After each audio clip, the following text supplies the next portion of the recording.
Hi everyone, how's it going? Hi Slop, hi Dom, hi Bun. Welcome in everyone. Hi Vex, Velo, thank you for 82 months. That is a long ass time. That's a lot of months. Not quite 7 years, I had to count it out real quick, but we're getting close. It's ridiculous, thank you. Okay, so I really liked how Monday Night Recap went last week, but to be perfectly honest, I need to go faster through these early games, otherwise I will be here for like 3 hours again. Yeah, I'm excited too, because honestly, just pulling back the curtain a little bit, I did not have time to like take full notes on every game like I did last week. I was a little busier this weekend, so I managed to pull together notes pretty well for like the first half or so of games, and then we will probably be more or less winging it for the second half. Apologies to everyone who is getting a winged one. I'm gonna plan on taking more time like throughout the week next time to take notes on stuff and make sure that every game has clips, because we were a little short on them this week. Thanks, Bramblin, both for the name and the compliment on the ESPN logo. I was very happy to draw that logo. I like sketched it out. I saw it. You're so cute. I sketched it out pretty quickly, and turns out ESPN font is pretty identifiable.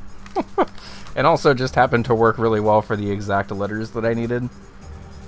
Oh yeah, Bun's here. Bun's about to be taking a test soon, so wish her luck on that, because I assume it'll go well, but more luck is always better than no luck. So I guess going ahead and generally summarizing this week of bingo from everything that I caught. Don't be deceived by the scores and or results of this week. Because looking through the scores, there were a lot of like scores, like final boards and stuff that looked really kind of one-sided for most of the games. But then you like actually watched the games and they weren't really very one-sided at all. It just like kind of happened that like all of the luck kind of tilted towards one player for like 2 or 3 really important things, and then stuff started to snowball from there. Just as a general heads up, not even necessarily speaking specifically to the game that I have the board up for right now or anything, just in general, I noticed that happened kind of a lot this week. And okay, I can mute this one and keep another one. Okay, good. So starting off with Choco versus Flick, we are, I guess for those that missed it, going to recap tier by tier. I have the ticker updated down below, and it's actually like spaced out the way it's supposed to now. Nice.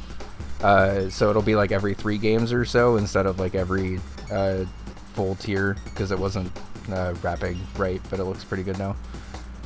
So also, if you happen to see that the ticker hasn't updated in like probably 4 or 5 games, feel free to just let me know, because I am doing this all on one monitor, so like it's a little harder for me to realize if something's pulled up when it shouldn't be or whatever. So as you can see from the little board preview here, this game did end in a bingo, and as you can see from the ticker, it was a 5-4 bingo by Choco. As you can imagine, in a game that was 5-4 in A tier, you can see just quickly flipping around how quick this game developed. I think Flick also did a really good job here, just kind of immediately diving into what happened here. I think Flick did a really good job of immediately going for the longest goal on this space and banking a decent amount of progress towards it. So Flick pretty quickly identified the row 4 bingo as being the best opportunity for a quick bingo in this match, whereas Choco was getting some other good quick spaces, but I mentioned it a lot last week and I'll mention it this week. Like when you're in the middle of a game it is very easy to sort of discredit an opponent's bingo opportunity if they only have like 2 things in the row, or column or diagonal or whatever.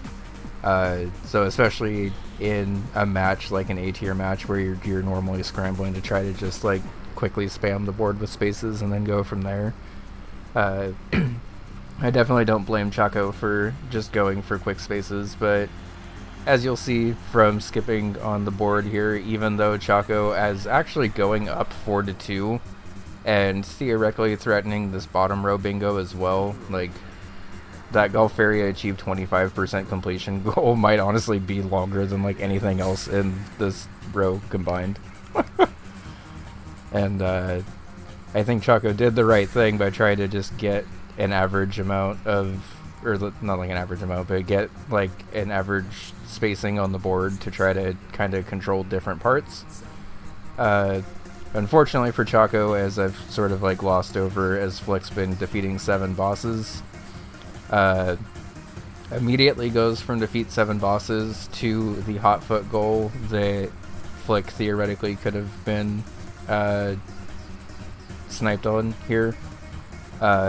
Unfortunately for Flick, Chaco's still trying to finish up this Big Bell race goal. So as Flick marks that hot foot, and then immediately Chaco reads it and goes into Barbuda, we have a head-to-head race in Barbuda to obtain the rod and the blood sword. And I didn't know this personally because I haven't practiced this goal, but right that first screen of Barbuda ended up actually being the difference maker in this. And that seems kind of weird if you've never done this, but that specific death where that ground falls down ends up actually being pretty detrimental to Chaco. Because if you were like me and didn't know this route necessarily, the quickest way to these 2 items is actually through a hidden warp that you access in the nameplate up here. So after you push this block over, which I also didn't know you could do, you can grab the blood sword from in here. I definitely need to practice my like other Barbuda goals because I learned a lot from this match that a lot of other people, I guess, seem to know. But while Chaco is technically ahead on items here, this is still the same run where Chaco accidentally triggered the ground thing, and unfortunately is about to realize that his chance to go through the warp up here is ruined by this, and it just doesn't respawn because it just stays like that. The hidden warp over here is like a door that leads down into the bottom part, basically right in front of the rod. So now Chaco's basically forced at this point to pivot and manually walk all that way, which gives Flick a bunch of time to catch up and then get the rod right there. This was an incredibly tense head-to-head, and I kind of wanted to highlight it from both sides because even though the game, like, there wasn't, like, this was just the pressure of this row specifically, I do think both players played well, and I think the only thing that really could have changed this, I guess, is if Chaco had, like, been slightly more aggressive to block this row bingo. But also, it's a tier A match where players grab spaces like every 2 to 3 minutes. So I also don't blame him at all for going for spaces that was, like, doable in 2 to 3 minutes. Hi Circle, how's it going? You being here just reminded me that I did not actually push my changes to GitHub, so I'll do that in a second. Hope you're doing well. But yeah, very, very close game. I think, honestly, if Chaco had just done the beginning of Barbuda very slightly differently, that's a block, and then suddenly Chaco's in a pretty commanding position because he's already basically blocked every other diagonal that Flick could have gone for here, and has more spaces, or as many spaces, I guess, but overall in a much more favorable spots. So just wanted to highlight that pretty quick because it was a very good game, and there was a lot of back and forth in that, even though it looks like it was just kind of Flick going for this middle row thing. Chaco definitely did contest it very well, and just unfortunately took a wrong step in Barbuda, which definitely happens. Okay. Next up is Cosmoing versus Stan. Speaking of Cosmoing, very excited to see him back in casting again, because he's a very good caster, and I think is our only YouTube caster, if I'm correct. But definitely worth a follow, and we'll be seeing one of his casts in a little bit, actually, because he also casted an A-tier match coming up. But before casting that match, Cosmoing managed to pull out a 13-6 win. So as we preview this, the main thing I want to highlight is just kind of how efficient Cosmoing is, and basically doing the exact same strategy Chaco did for what it's worth, of just kind of grabbing spaces and getting board presence. Ironically enough, also has the Obtain the Rod and Bloodsword space. That's another thing I noticed, is the boards had a lot of synergy this week, but they also kind of had a lot of, like, not like same spaces, but like it did kind of feel like a lot of racers were doing like a rotating cast of like 7 or 8 things, which across like 30 matches is still like enough to repeat stuff. So, as Cosmoing and Stan are battling it out here, Cosmoing is immediately putting pressure on that column 1 bingo. I think Stan, seeing this, is going for a boss rush to be able to block this as well as go for the top. And I think Stan actually didn't get that middle space. Yeah, I was going to say, I think he was just a couple 100 points short when they were talking about it on the commentary. So with that, I think going back in to get that goal, because it is a pretty commanding center space. But then the second that Rod and Broadsword thing gets met, Stan goes for the Magic Garden Gold Disc to try to block that and just cut off any bingo. This ends up being a very, very close race, which Cosmoing does end up clutching up here just at the very end. I guess also worth mentioning here, I do have clips of games, but I've noticed through 2 weeks that I think A-tier matches are going so fast that the clipping team is maybe unable to clip all the cool things that are happening, because it would just basically be the entire match. So with that caveat, I'm trying to make sure that we're actually still highlighting moments like as I'm flipping through here. We do have Discord clips and stuff of some of the matches, but just in the interest of making sure that everyone at least gets like a little bit of screen time and stuff, I want to make sure we're flipping through too.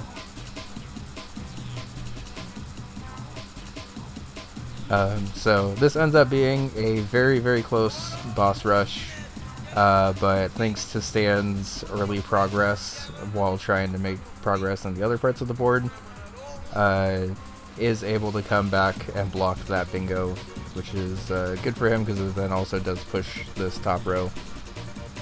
Both players see that. Cosmoing goes immediately for the faster warp tank goal and busts it out quickly because warp tank's fast even if you don't know how to move fast in it, but if you do know how to move fast in warp tank, it is like exceptionally fast. And as Cosmoing's working on that, Stan is trying to get the Grimstone goal because that is like one of the 2 longer goals on the space. Gold Disc with no deaths in Big Bell Race, by the way. I am happy to see A-tier players also scared of that, because that's just a very scary goal. But with that, Cosmoing's already up 7-2 and is kind of on the back foot in multiple different bingo opportunities here. And because of that, basically is just kind of playing like on defense the rest of the game, while Cosmoing's able to kind of just pick up stuff throughout. Having been in Stan's position in a game like this, when your opponent does get this much board presence early, you kind of are forced to play stuff on the board that you probably wouldn't necessarily go for. And I think that ended up happening a decent amount in this game just to stop bingo opportunities. And kudos to Stan, he did manage to stop the bingo opportunities, but this game did go to majority. And in typical A-tier fashion, it went to majority very quickly. Having a majority win in an hour is very impressive, so shoutouts to both players there. That game was very fast-paced and very fun. And yeah. Also foot time, that's true.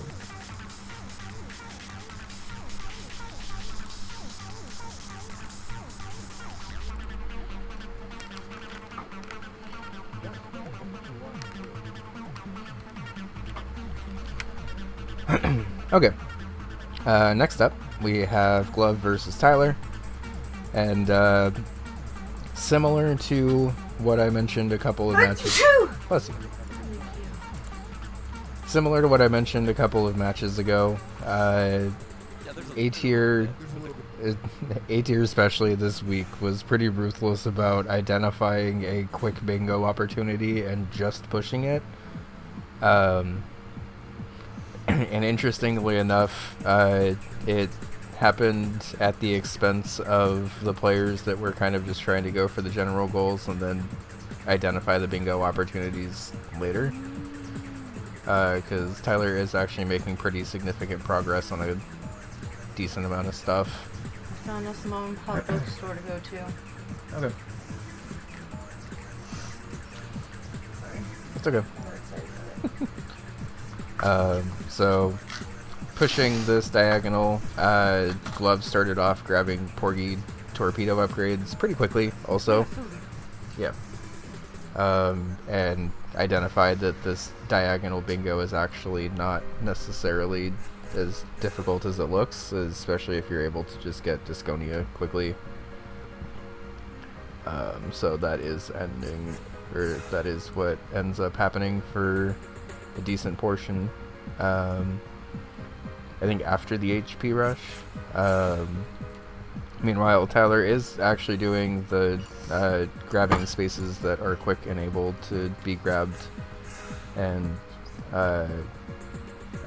oh, one kitty.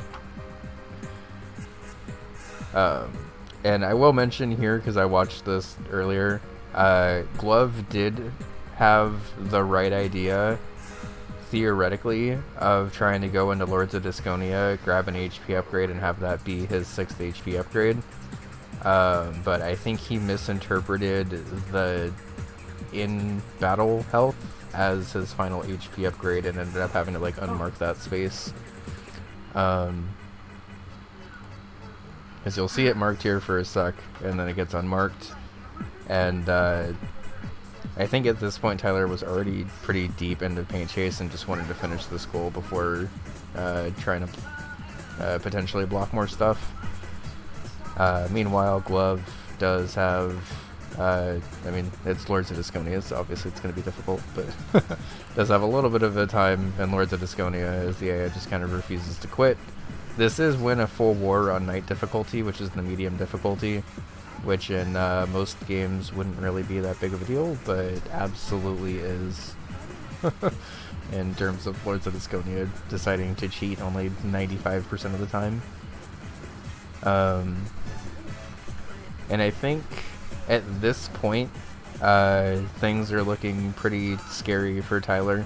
I think he's still trying to grab this top 3 on any 3 because he is pretty close to it. But little does he know that Glove has pretty significant HP progress already and only got the last space unmarked because he did the wrong one in Lords of Disconia. And as you'll see here, is able to get the Alphazar's Hat one pretty quick. And with that, very, very much threatens the diagonal. I think so much so that Glove actually doesn't immediately go into Quibble Race. And I think he was just finishing that level first. And since, as you can see, Tyler is still not in Quibble Race quite yet, does eventually get in there, but with all of the progress that Glove had, was able to pick up the 5 bets first. And yeah, I don't necessarily like. It was a good game. Both players did grab the spaces that they wanted to grab. Something I did notice about this week is that some of the matches went pretty quick, but that's just because like some of these bingos were pretty tough to contest. And I think honestly players did generally pretty well about identifying these bingos quickly and just gunning for them. So good job on players. Hey Hihu and Cam, how's it going? Good to see you. Okay.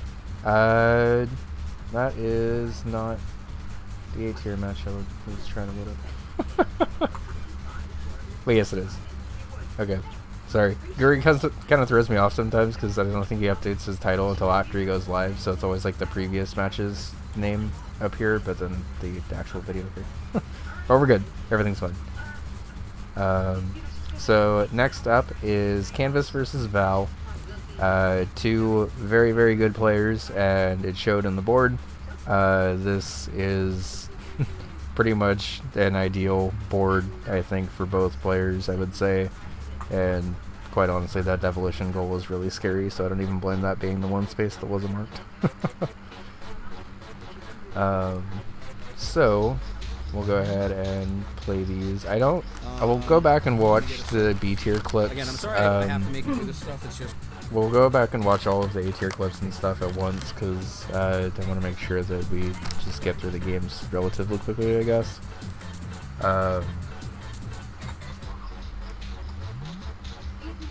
Oh, I forgot to mention it in the... That's okay. There were a couple of more head-to-heads in the previous games that I wanted to highlight, but just know that, as I mentioned in the header of this, even though some of these games score-wise looked like they were maybe a little more one-sided than they actually were, there were a lot of very tense head-to-heads this week, and arguably more so this week than last week, honestly. Some of those kind of snowballed a little bit. That didn't happen in this game specifically, but just kind of tying it back to that. But as we get into Canvas versus Val, and as you saw from the board, both players are jumping to spaces very quickly, and both players at the same time as the other marks off a 2-2 go into each other's bingos to block it. And it was like almost simultaneous, which is pretty funny. But Canvas as the green player going into Mortal Defeat all levels in World 1, and Val is red going into the Grimstone collect the money. And both players are able to get those, and then just as you can tell from the pace of this match, we're not even 15 minutes in, and 8 spaces on the board are already marked, which is absolutely ridiculous. I do think that it has been very impressive overall to see how good players are playing in this league. And even in the matches where people necessarily aren't like necessarily winning or whatever, like both players are definitely doing really well here. And you can see even here, there's 10 spaces marked off on the board very, very quickly. No real like bingo threats outside of like, yeah, there's a row here and a row here, but neither of those are like super pressing at the moment, so I think both players are just kind of going for their own general goals.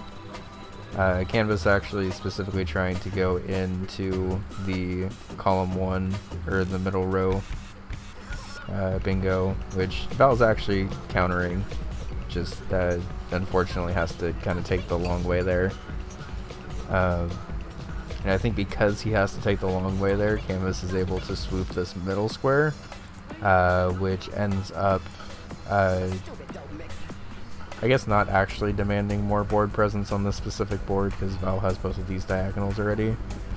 But is still a valuable space just to have since you already have the progress on it.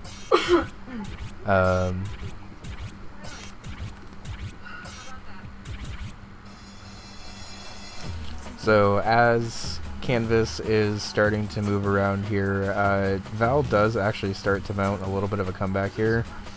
Canvas had a pretty significant lead for most of the game, but Party House was not necessarily the most kind to Canvas, and does end up having to go back into Party House after clearing out Amy, at least. And this space does end up getting marked for the final 13th space, but I think the Party House struggle at the end was the only thing that either player really super like remotely struggled with this week, and even then it wasn't a lot. It's really rude when Party House does not like work in your favor. Yeah. It's the best game. Yeah.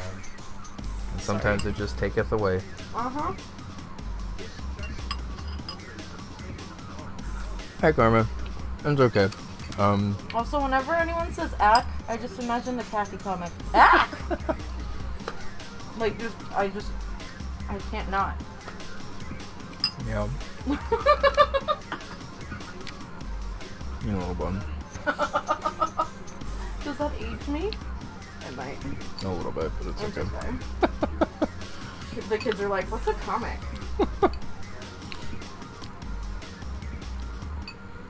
Who's Kathy?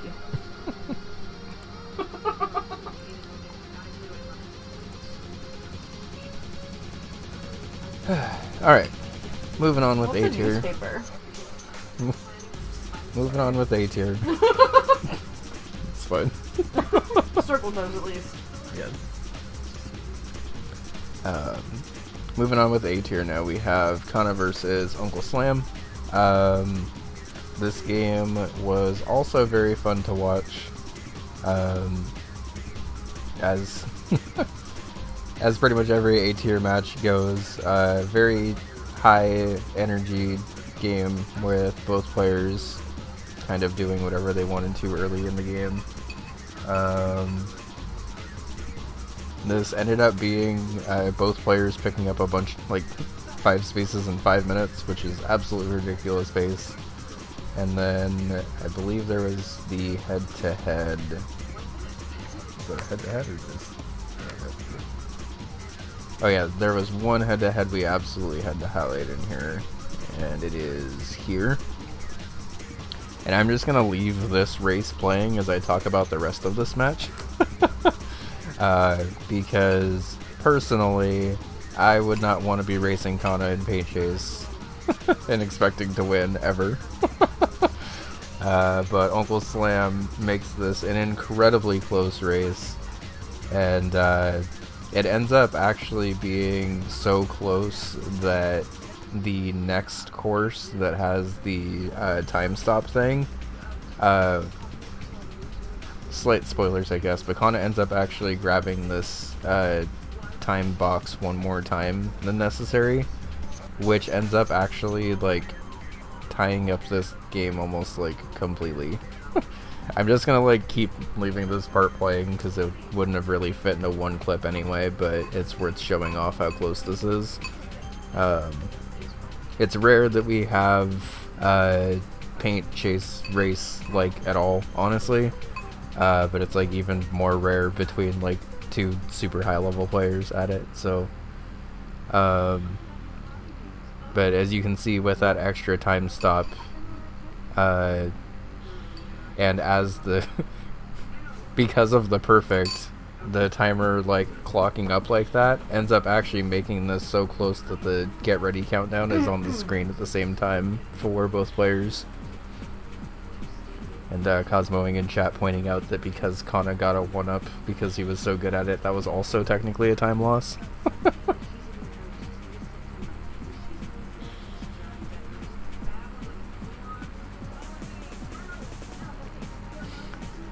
But you can just see, even watching these timers counting down, and when the warning triggers for both players, that this is an unbelievably close Paint Chase goal.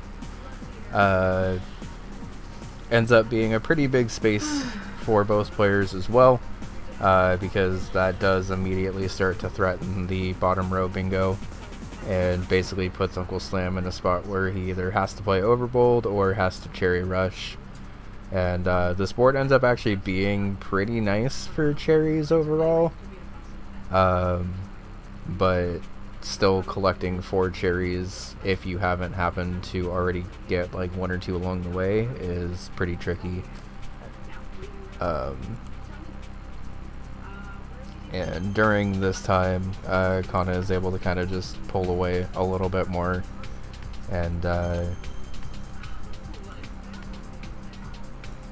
does end up kind of running away from there. But I did want to point out that had Uncle Slam gotten that square down here, that would have immediately pressured this middle row, and it would have basically been a Quibble Race Gold Disc and Pilot Quest mining away from potentially Uncle Slam coming back with that. So after Uncle Slam had to play on the defensive the rest of the game, Kana was able to kind of just pull away from there, but it was still a very close game. So once again, shoutouts to both players.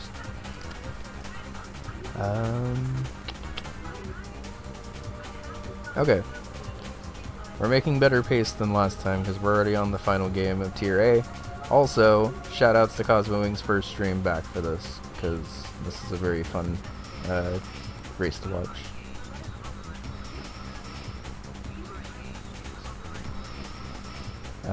So, as you can tell from the end board, both here and here, this was an 11 to 13, or 13 to 11 if you read it right. Majority win by Red Robot.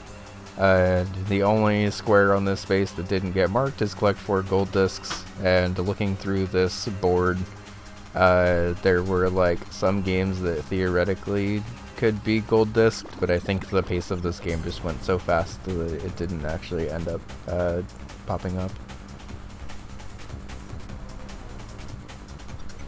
Yeah, I caught the very end of this game live, so I didn't actually get to watch all of it, but I do know that this game was absolutely nuts. First of all, shoutouts to Matt pulling ahead 3-1 immediately as Red Robot went for the more board presency, but also pretty long Big Bell Race goal. Getting 45 points in Big Bell Race isn't like super hard, even if you're not like great at Big Bell Race. But just doing the like 5 or 6 levels that you have to do to get the 45 points does take up a significant amount of time, at least in A tier. And in the pace of under 8 minutes, we have already marked off 4 spaces on the board, and that pace continues for quite some time.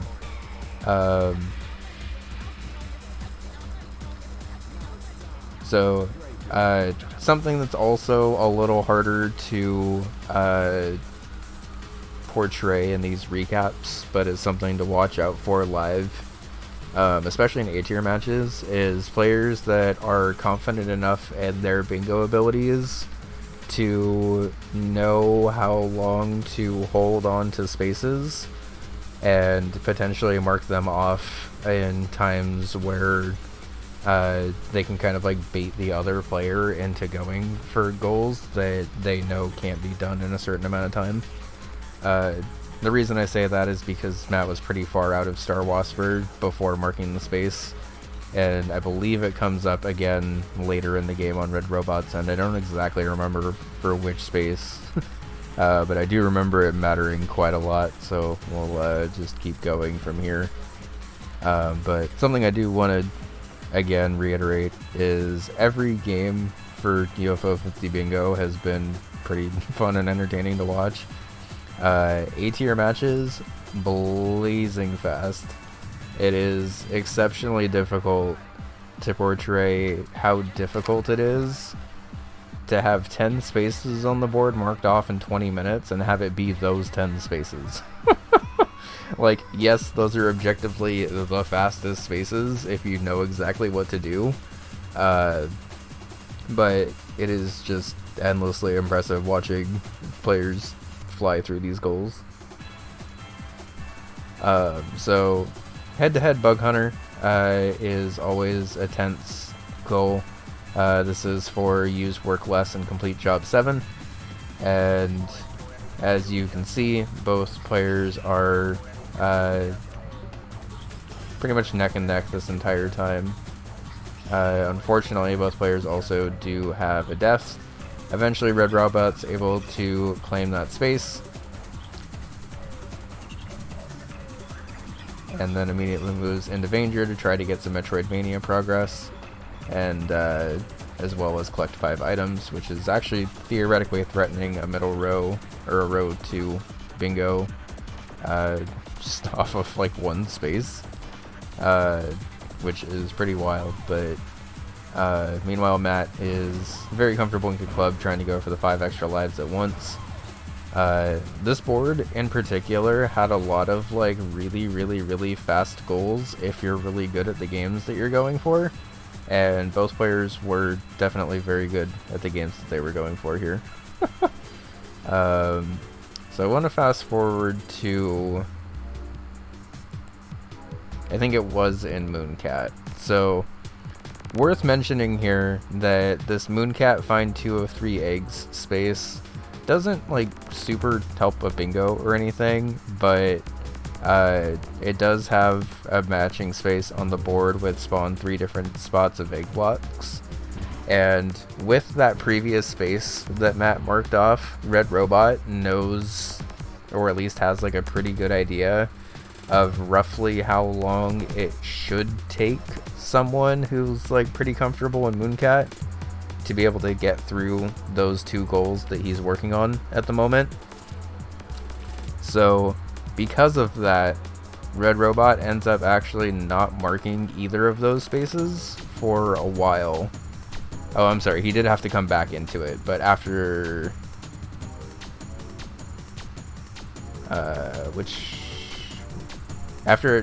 was a little bit earlier, but basically that same situation, but after Red Robot got the second egg, Red Robot was in the middle of getting the second egg and then watched Matt mark off a different space. And as doing that, basically knows that he has a little bit of extra time to make progress on something else. So is going to go ahead and try to get some extra gold discs while knowing most likely that with 2 spaces on the board, Matt's in Mooncat at this point.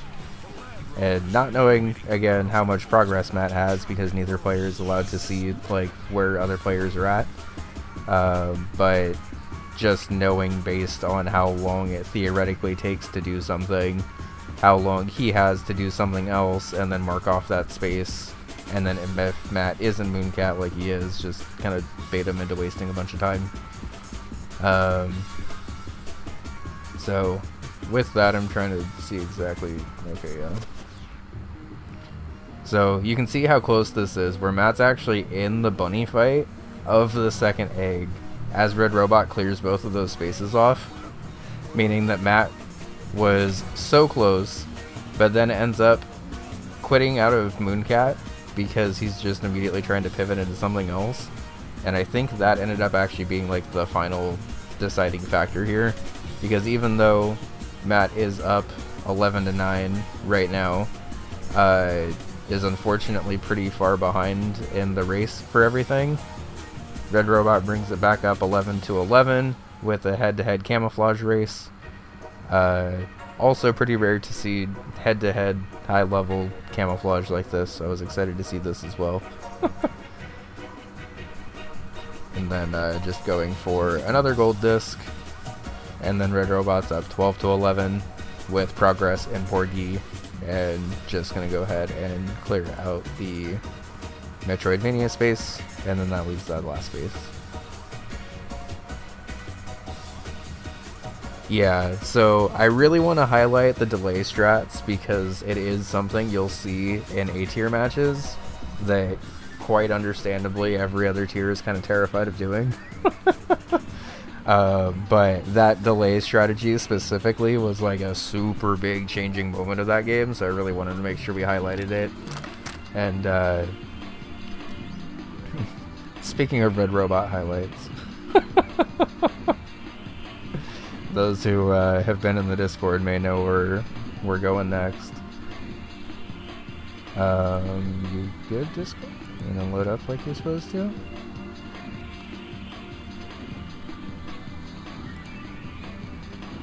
Okay. So we have two Red Robot clips that weren't actually a part of week 2's like official bingo. Basically, after and outside matches, we also have like spicy bingo, which is basically just harder goals and people working as a 2v2 to try to get through stuff. We have one clip that I absolutely need to show, just not even with like. So it's gonna be a little hard to see, but basically Red Robot is in Magic Garden at the moment. Whoa, what? How did I build the Oppie penis there?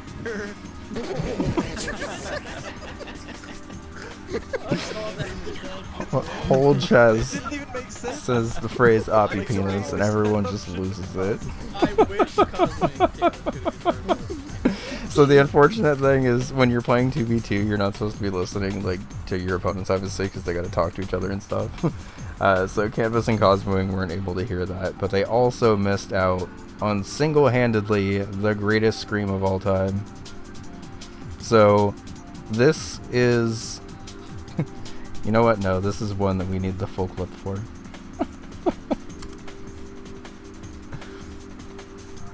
I'll go ahead and load up the Oppie penis one too.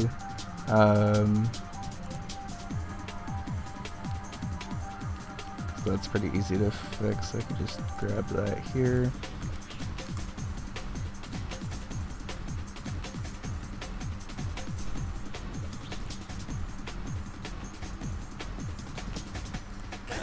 Okay, so now that you can see it a little bit bigger.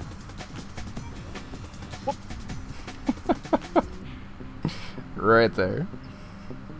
I also don't know how Red Robot, like, he is valid in questioning that. Because I've never seen the Oppies drop off like that either. But. It didn't even make sense. Okay.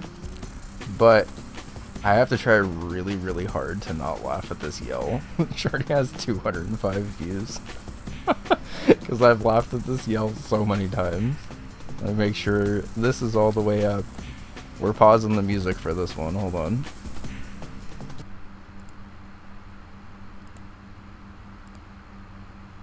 Okay, what am I doing next? Alright, so Red Robot's in Vogris at the bottom. It's time to either rock on or 100. What is going on in Belgris? Oh, I know. Wow. We'll listen to it again. Okay, what am I doing next? Alright, I guess it's time to either rock on or 100. What is going on in Belgris? Oh, I know. Wow. Oh, so it's funny you mentioned that, Nitro, because that lovely yell ended up being the first thing that I think I've seen two separate people make meme videos of. Oh, I know.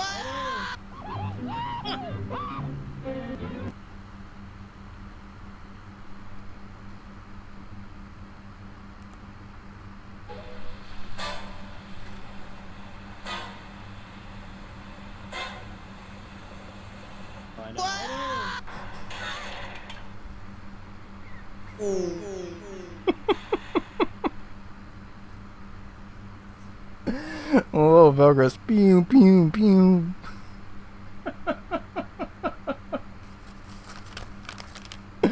Shout outs to Canvas for that second one. I made the Tom and Jerry one, but Canvas made the Link one. So it is now everyone in the Bingos community's job to make sure that that scream lives on in some dumb meme way. Okay, that was the only like meme thing we had to show off, so let me take a quick break here really quick and get set up for B tier and stuff. We're making pretty good pace because I think the A tier matches go so fast that you kind of have a lot to cover, that they are a little more dense to recap. There's a chance that I may end up uploading these as separate videos. Maybe I'll just timestamp it. That sounds better. So I'll try to timestamp at least like the start of each tier and stuff. But while I'm doing that, actually, I just saw the time. While I'm getting set up here. Oh, were all these boards cut off? Or just that one? Oops. I'll make sure it's fine before the next game.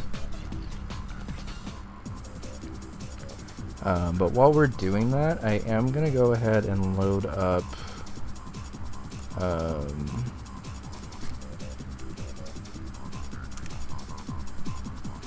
I'm gonna load up our buddy Cuff, who is just about ready to be casting his second bingo match. I'm bucket of a K. So game's delayed 30 minutes? Okay. Thank you. In that case, we'll just go ahead and load up back where it was at before. Okay, so I'm gonna need to set up the spots on here. So if y'all are wondering how I even managed to pull together like half of this, I have my own personal copy of the bingo board, which I guess I should have actually probably shown off on the main screen here, because it does show off the standings. So these are the standings of A tier for those that are curious. It's early into the season, so these standings are pretty likely to fluctuate, honestly. And it is worth mentioning that Spooty has not played games yet, but should be soon, to my understanding. So even the 0-2 people in this league are still very much in play for not only playoffs, but potentially winning everything. The differential between even the bottom of the tier and the top of the tier is not very high, and that's a sign of a tier that's very competitive with everyone. So okay, so while I'm getting these set up here,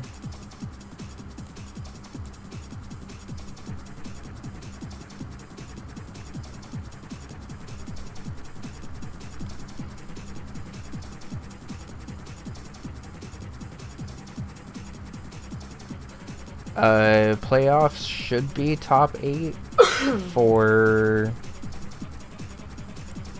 I need it. Can we...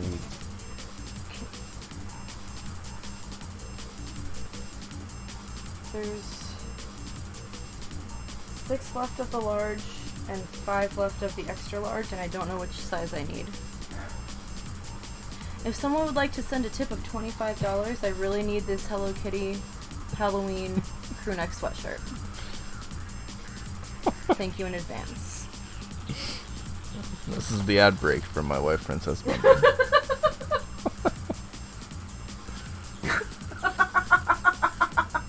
Well, there's the actual ad break, I guess. If I was trying to do all that. I mean... Vex just says, are No you one's challenging me? obligated.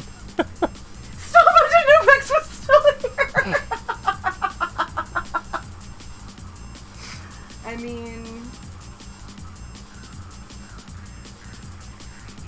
I won't stop you.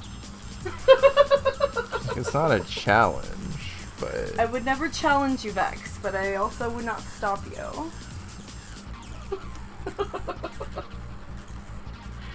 I don't know if I need a large or an extra large in a woman's crew neck, though. I normally order like a hoodie. Just get an extra large.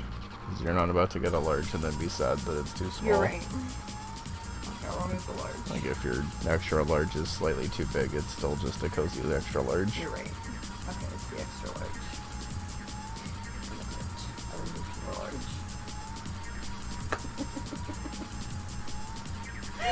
really didn't know Vex was still here. So I think in the interest of time, we might just do all of the clips at the end, because it's definitely been easier to focus and just go through the games if I'm not also trying to pull up the Discord every single time.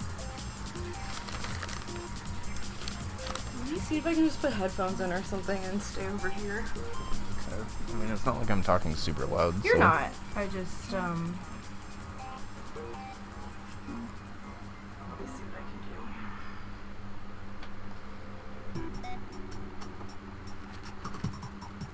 do. Okay, so harder thing though is gonna be making sure I have the links to all the games, because some of these aren't on the VOD yet. Yeah.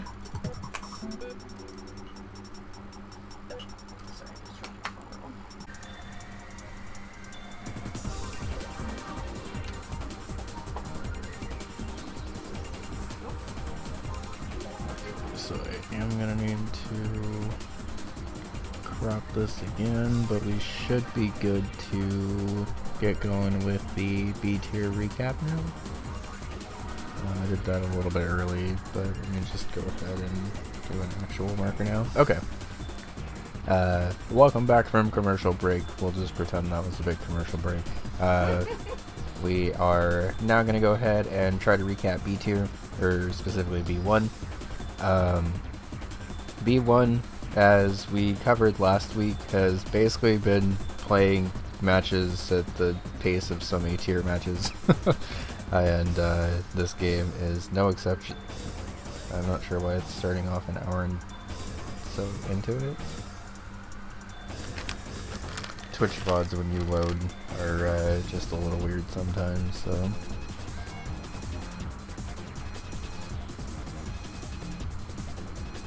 So one thing you'll notice as I flip through the early portions of this game is both players are marking off spaces very, very quickly. We're only 24 minutes in and it's already a 4-3 lead, with both players actually threatening basically 3 separate bingos.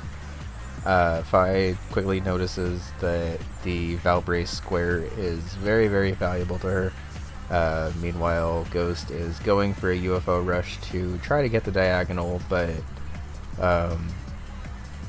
I guess for what it's worth, the diagonal in the Easter egg UFO does also block this row 4 bingo. But unfortunately, Ghost kind of just picks incorrectly on the 50-50 as to what square Fi is trying to block first. And even though he is able to get the Easter egg UFO to block that, Fi is able to quickly get the Valbrace skull and then very quickly threaten this row 1 or column 1 bingo.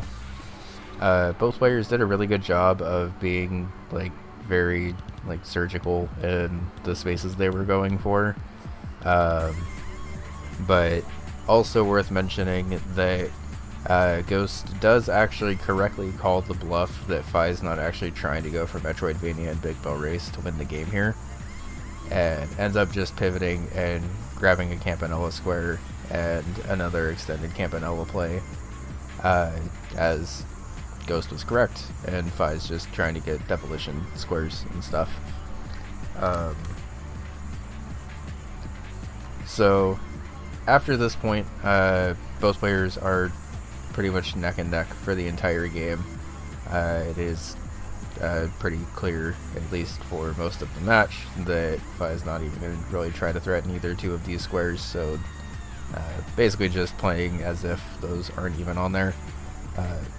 Does have to be careful though, after Fi got the double demolition, about the bottom row. Defeat 2 bosses in 4 games and Kit Club have 5 extra lives at once.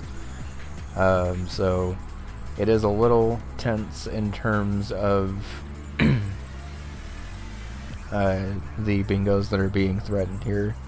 But I think Ghost in this game does do a pretty good job of calling the bluff that neither of those bingos are really being gone for right now. I think seeing the bottom row possibility, Fi does eventually try to start going after bosses as we get a head-to-head Kit Club. Luckily, Ghost is able to pick that up while Fi does pick up the 2 bosses.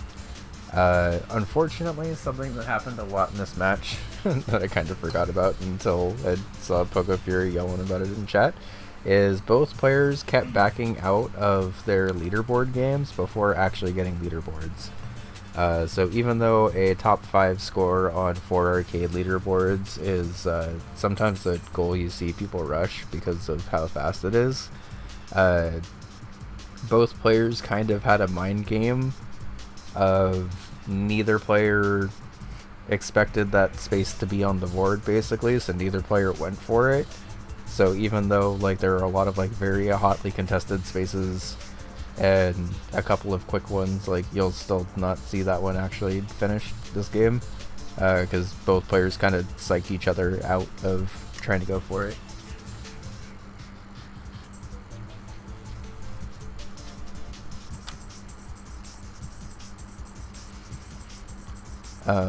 But as we get farther into this game, still worth mentioning that because of the bottom row block and because it's pretty clear that Fi is not going to be going for the column 1 bingo, this game still is neck and neck pretty much all the way through. 3, 4, 5, 6, 7, 1, 2, 3, 4, 5, 6, 7, 8, 9, 10. So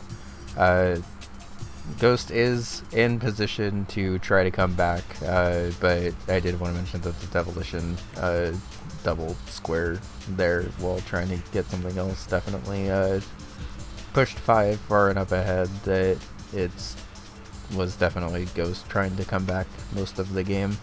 Did make a good effort here, but ended up just running out of time before I think either player was able to mark off the Mooncat one, right? Oh, okay.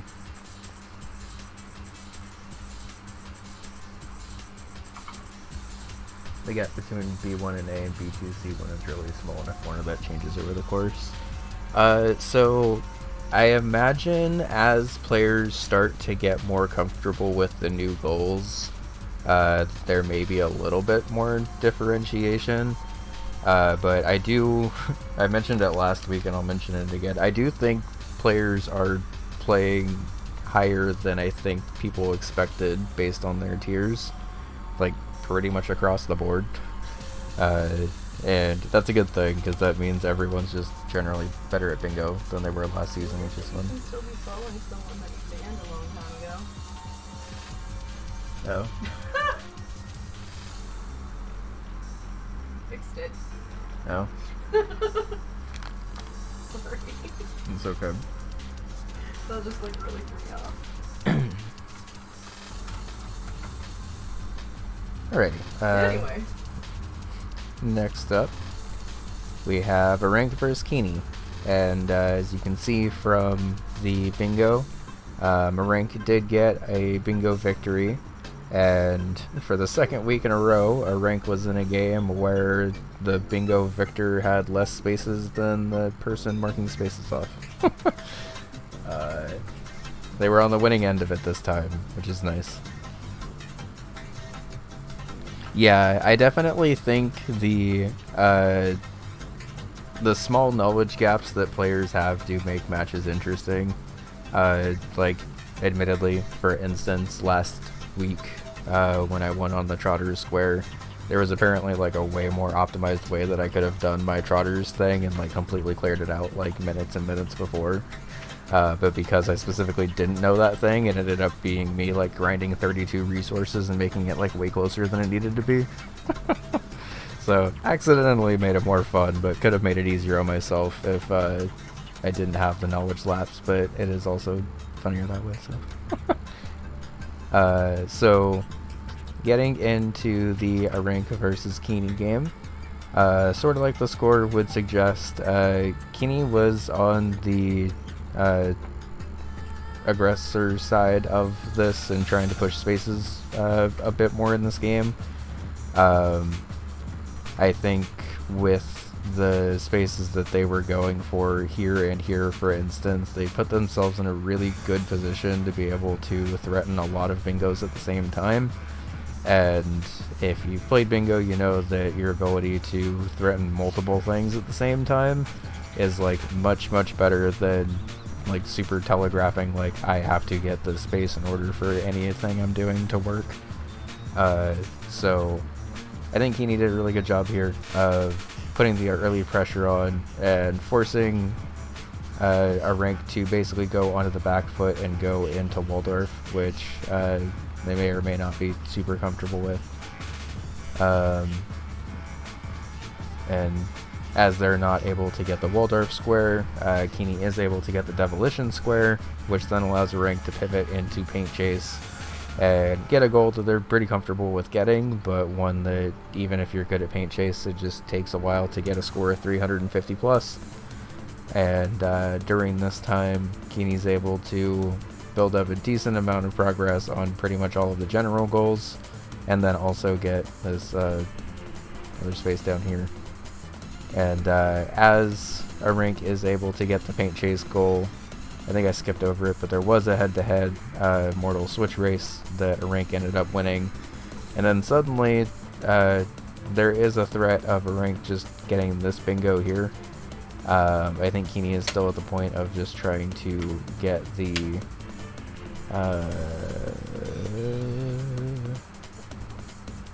trying to remember without mute why Keeney is in Overbold. Oh, different levels. I always forget Overbold counts for levels. But quickly jumping 2 spaces almost back to back between the beat levels and then just get the extra seeds from that time. And then suddenly up 7-4 and threatening what appears to be both of a rank's like major bingo opportunities here. Keeney also makes the right play here in my opinion of trying to go for a powerful center square, but one that theoretically could take a while. Cuts starting? Cool, thank you. I'll probably check in for a little live update between the tiers just to see how it's going. I'm not exactly sure how I'd want to handle games that are like actively being streamed during Monday Night Bingo, but I would like to at least pop in and see how they're going and give my 2 cents or whatever if I can. So as our rank reaches the Dino boss in Dino Planet, they are able to one-shot this goal, and although it's not like immediately obvious, a Waldorf's Journey Cherry Disc into collect 3 Cherry Discs from this card into Party House is still a bingo threat here. And I think it's far enough away, as we've kind of seen a couple of times so far in this recap, where it's harder to see that bingo opportunity forming with only 2 spaces on the board. So I think Keeney is still pretty locked in on trying to get this Planet Zoltath. Does eventually see that the Party House square would block the last bingo. But unfortunately just has a little bit of trouble getting 6-star guests, as a rank is able to grab the Cherry Disc and start to Cherry Immortal 2. Just getting Immortal 2 is not on the card, so they're just going to go Party House for a head-to-head race. Something that I do think is kind of interesting about this goal is that I kind of quickly go through this. I personally don't love using best wishes for this specific goal, and I know that might be a little bit of a hot take, but I am gonna kind of use this opportunity to promote scenario 5 for this goal specifically, because magicians are so good for this goal, and magicians are only available in scenario 5, so you kind of got to deal with the rest of the crap of scenario 5. But I personally think scenario 5 is so good just because of magicians. And I never see anyone use Scenario 5 for this, but as you're kind of seeing when you're like flipping through this goal pretty quickly, it's actually kind of hard to not only have 6-star guests, but not win before you've pulled the 6.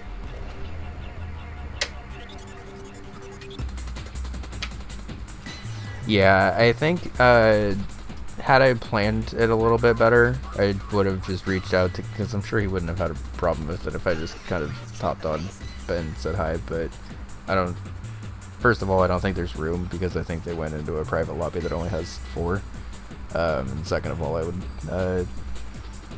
definitely want to ask them before doing that.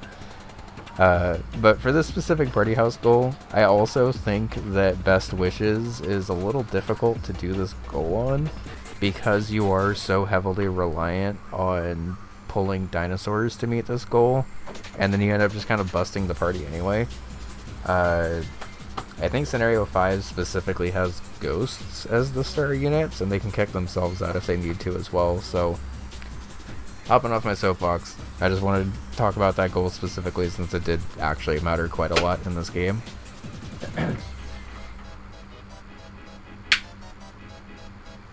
Oh yeah, the match that's happening right now will still be included in next week's Week 3 recap, but I figured it'd be fun to, at least while we have a break between games, like, pop it on and see what they're up to. So, as we get farther into this, it ends up actually being a pretty close race. Like, you can see here that both players are at 8 days left, but a rank is able to clutch that up while Keeney is still working on it. And now, realizing that the Mortal 2, I still don't see Mortal 2 on this card, but I might just not be looking fast enough.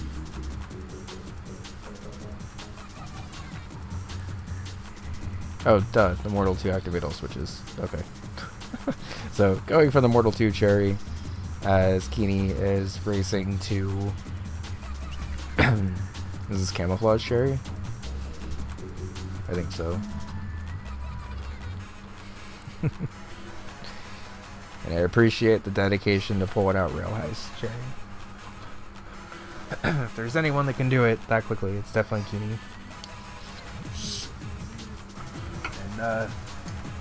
And speaking of games the players are really, really good at,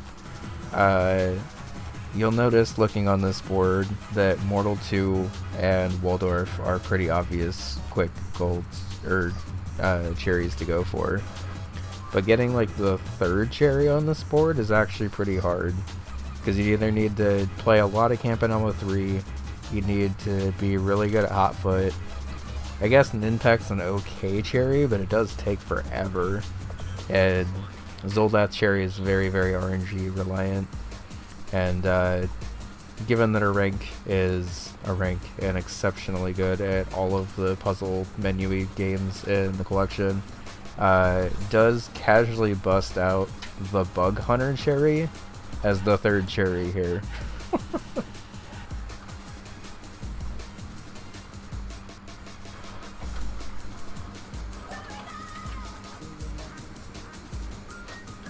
The test for this class are cumulative.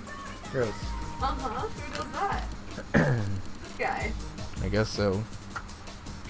What are Scenario cumulative 5 again? has dinos and genies, so you can just use the genies to pull the dinos or pull trouble. Yeah, I remember there was something with the star units actually being helpful too.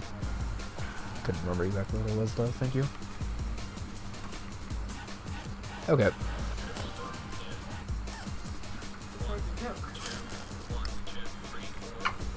Alright, so next up is my game.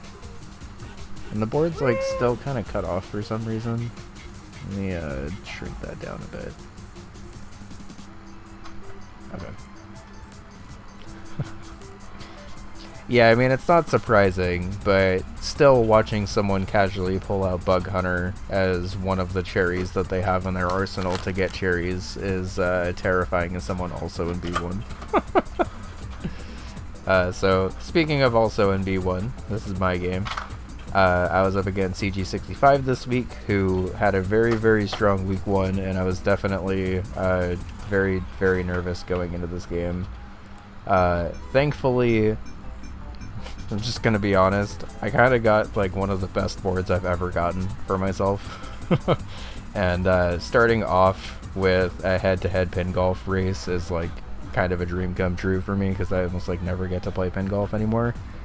And I learned after Frank did all of the stats in Season 1 that apparently I had cleared the most pin golf goals last season, tied with someone, so definitely excited to see not only pin golf, but see pin golf have the synergy that it did, because this was the par better on 5 courses dunking on every stroke. It was also beat 4 levels in 5 games, It was also a cherry disc I was comfortable with. It was also a gift because I got a hole-in-one already. So there was just a ton of synergy to just actually like sit and play pin golf. And I think also triathlon. I don't actually remember if pin golf counts as a sports game, but I don't think I've ever seen a pin golf cherry like be as helpful as this. So I was definitely glad to start this. But as we get into this match, CG definitely does a good job of getting quick pressure on this column 4 bingo here between getting Fistel and Velgress, while I get the party house goal and then see that this straight line is forming here and hop immediately into Mooncat. Thankfully also like I'm not like super familiar with the Mooncat route, but I did learn it at least for last season and know my way around a little bit. So I'm able to get Mooncat, and then suddenly this diagonal is actually looking pretty pressuring for me. Again, I don't know where CG is, so I don't know if he's currently in Grimstone blocking this row. But Kick Club does also threaten that row. And like other players have done, I could theoretically try to get him stuck in Althazar's hat for a while or something. It doesn't end up mattering, because even though I get the Kick Club desserts, he also gets the Grimstone goal. And I think here is probably the thing that kind of changed this game the most, because you can see here that it's only 4-3 currently, and honestly, like, I'm in an okay spot, but I'm not in like an amazing spot really. But you'll notice that CG is starting to go for a gift rush, but is unfortunately doing a Season 1 gift rush. And Season 2 gift rushes have to be from games that are on this card. And I'm not exactly 100% sure how it lined up like this, but basically all of the fast gifts that CG went for didn't happen to be on the card. Which basically meant that he did mark off this corner space blocking this bingo. But somehow none of these were actually like on the card, so didn't actually get credit for them. And as CG's dealing with this, I'm also just able to grab this camouflage square, then threaten this bingo down here, and then stay in camouflage a little bit to just grab a quick gold disc, and then pop back in to get a gift of my own. And then suddenly I'm one gift away from being able to get the gift space. I miscount and actually end up doing an extra gift here, but it's okay because we got to see a Cyberhouse rescue mission. So, but basically after that point, I kind of just either force CG into games that were taking a while, or trying to make progress and other stuff and just not able to. And eventually, after a little bit longer, I eventually see this. CG ended up forfeiting when it was up 10-3.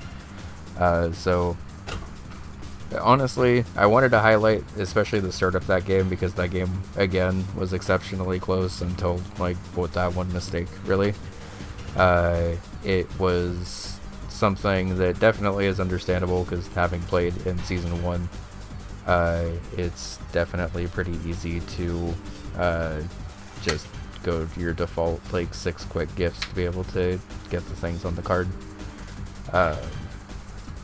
This also happened to be a card of games that I was extremely comfortable with and actually managed to see the synergies for. Also, I'm glad Karma did that, because I was very locked in at this point and didn't see. I think I still didn't see, but that's okay. Yeah, it was a very good game. I happened to get pretty lucky with even the head-to-heads that we had. Rewinding back to the pin golf thing as the very first thing of the game, you can still see that CG is even like maybe a half course behind me. Where's it? Right here. Right here. So they're just starting hole 3 while I'm starting hole 5, and I thankfully, because I 2-stroked that for like the second time ever, I was able to get an extra thing ahead. But like even with that, for instance, I think it was a very good game because that was just a very close pin golf. So, well played. Looking forward to next week as well. Okay. So next up, let me make sure the board is displaying the way it's supposed to. It is. Okay. And I need to get rid of this and save. Cool. Alright, so we have Dom versus Skousen.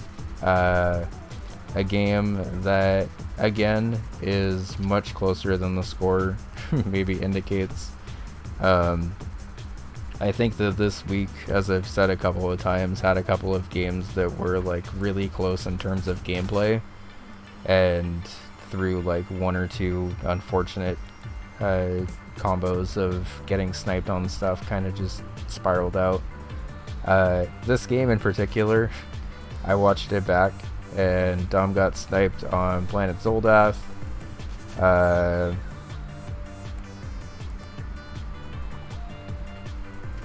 Dom also got sniped on Mortal, although started it pretty significantly after Skousen, so that's not really like a snipe so much as just Skousen being in it first and beating it first.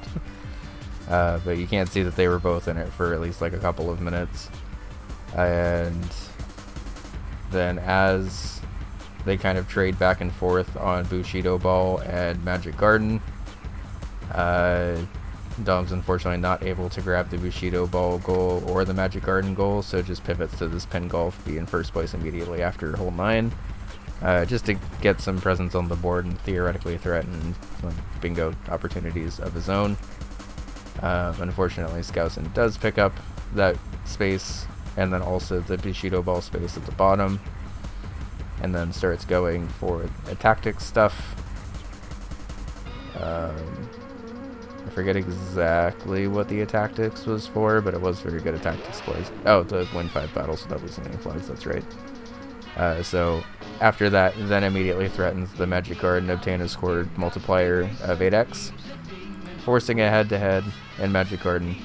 And unfortunately, as you can see from the board, Skousen's able to pick up a third snipe of the game, at least 2 like very direct snipes.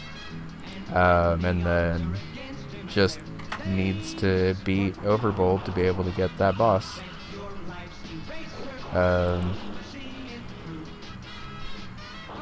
Oh, so it looks like Skousen was working on bosses, but then Dom forfeited, which then led to the bingo opportunity and the diagonal, so that makes sense. Okay.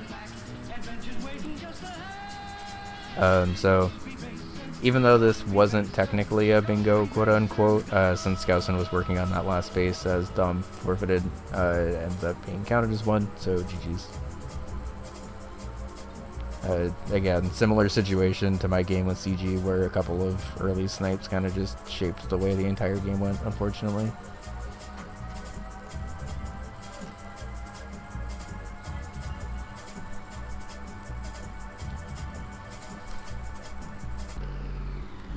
And actually, while we're here and I need to refresh some water anyway, let's go pop on over to twitch.tv/Cuthbucket and see how this game's going.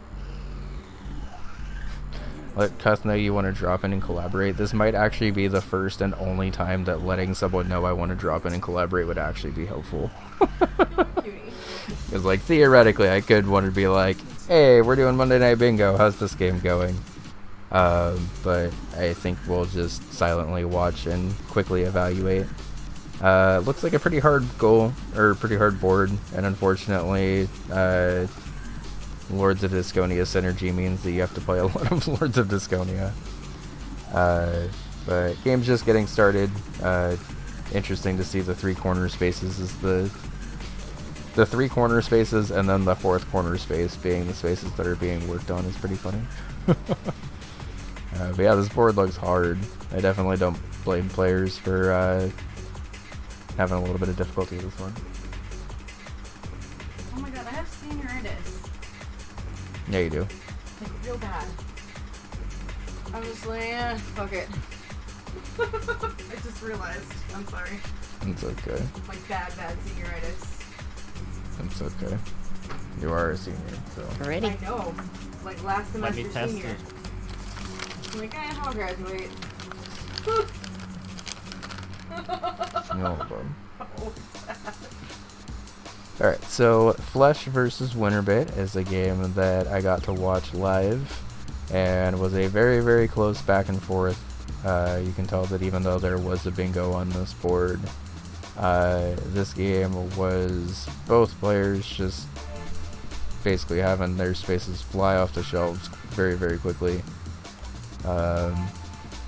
Both players got to play games that they were both pretty comfortable with. And even through the first, 20 minutes of this match, both players are also threatening some pretty commanding board presence here. Winner did force Flesh to go into Fistel, and actually to get into Campanella 2 to be able to block these bingo opportunities, while both players tried to work on their own goals. Then suddenly Flesh goes from immediate overbold to immediate onion delivery, and unfortunately here you can see how close this is in a head-to-head onion delivery, but looking over your shoulder the whole time.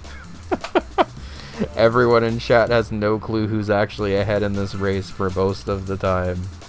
Flesh grabs this with 4 seconds of a head-to-head, and if Winner was able to block that, that would have very much blocked this middle row.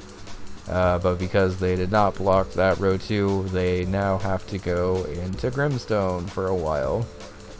And while in Grimstone for a while, Flesh is able to start threatening other things. Grabs the gifts to confirm, yes, Winner, you are going to have to be stuck in Grimstone for a while I do other things. Does get the 3 keys in a single run in Velgress while Winner is working on the Grimstone, but then is able to actually threaten their own bingo here with this diagonal with the pastoral space. Unfortunately for them, Flesh is starting to work on the Danger Corner space to block that already, and not only gets that but also gets the synergy with the diagonal here. It's pretty tough when your opponent marks off 2 spaces almost like back to back, because you are normally only planning on your opponent getting like 1 space at a time. Unfortunately, when you get 2 like that, it does kind of immediately put you on the back foot, and with those 2 spaces also threatens again this vertical bingo here, but also this horizontal bingo. Winner does make the correct decision to go into Divers to win a fight against Piranhas.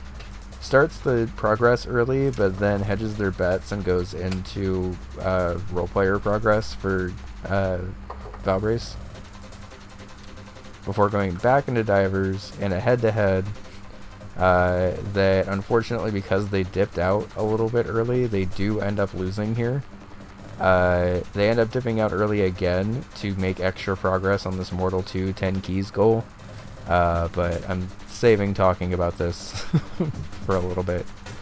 I guess that little bit I is... can't hear you at all. Oh, nice. So as Flesh is able to finish up this win a fight against Piranha's goal, as Winner again dives back into it, but gets sniped. I guess it's not really a snipe because they were working on a bunch of other stuff. But before moving on here, I do want to recap. As you can see looking through this game, one of the first things that Winner did after the Comfort Games of Magic Garden and Pin Golf, a little bit of Disconia, but you can see here, like 19 minutes into the game, while the board was looking like this, that Winner dips into Mortal 2 specifically to get this 10 keys goal, and then ends up coming back out of it, like after like 2 minutes or 3 minutes of playing it or whatever. The progress that Winner got in this first run counted, but for instance, this red key, or this key blocked by that red guy, can't be picked up again for like key number 3. if you restart because of a thing that's called instance rule in our league, where you're allowed to do every unique thing once and have it count, but you can't just like farm that one thing over and over again. So this is basically collect 10 different keys across however many runs you need to do that for. Winner does get about like 7 keys here before not knowing where the other ones are and going on to another goal, before coming back to this goal like, I don't know, like an hour later, after seeing how important it is for the actual progress of this game, before going back out of it, realizing that they just need to block this diver space, and then that mortal square is not really that important.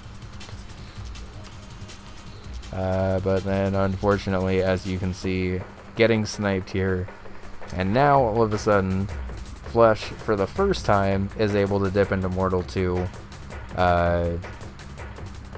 if he wants to, that is. For now he doesn't. Winner drops the most frustrated, very cool, in all caps, that I've ever seen.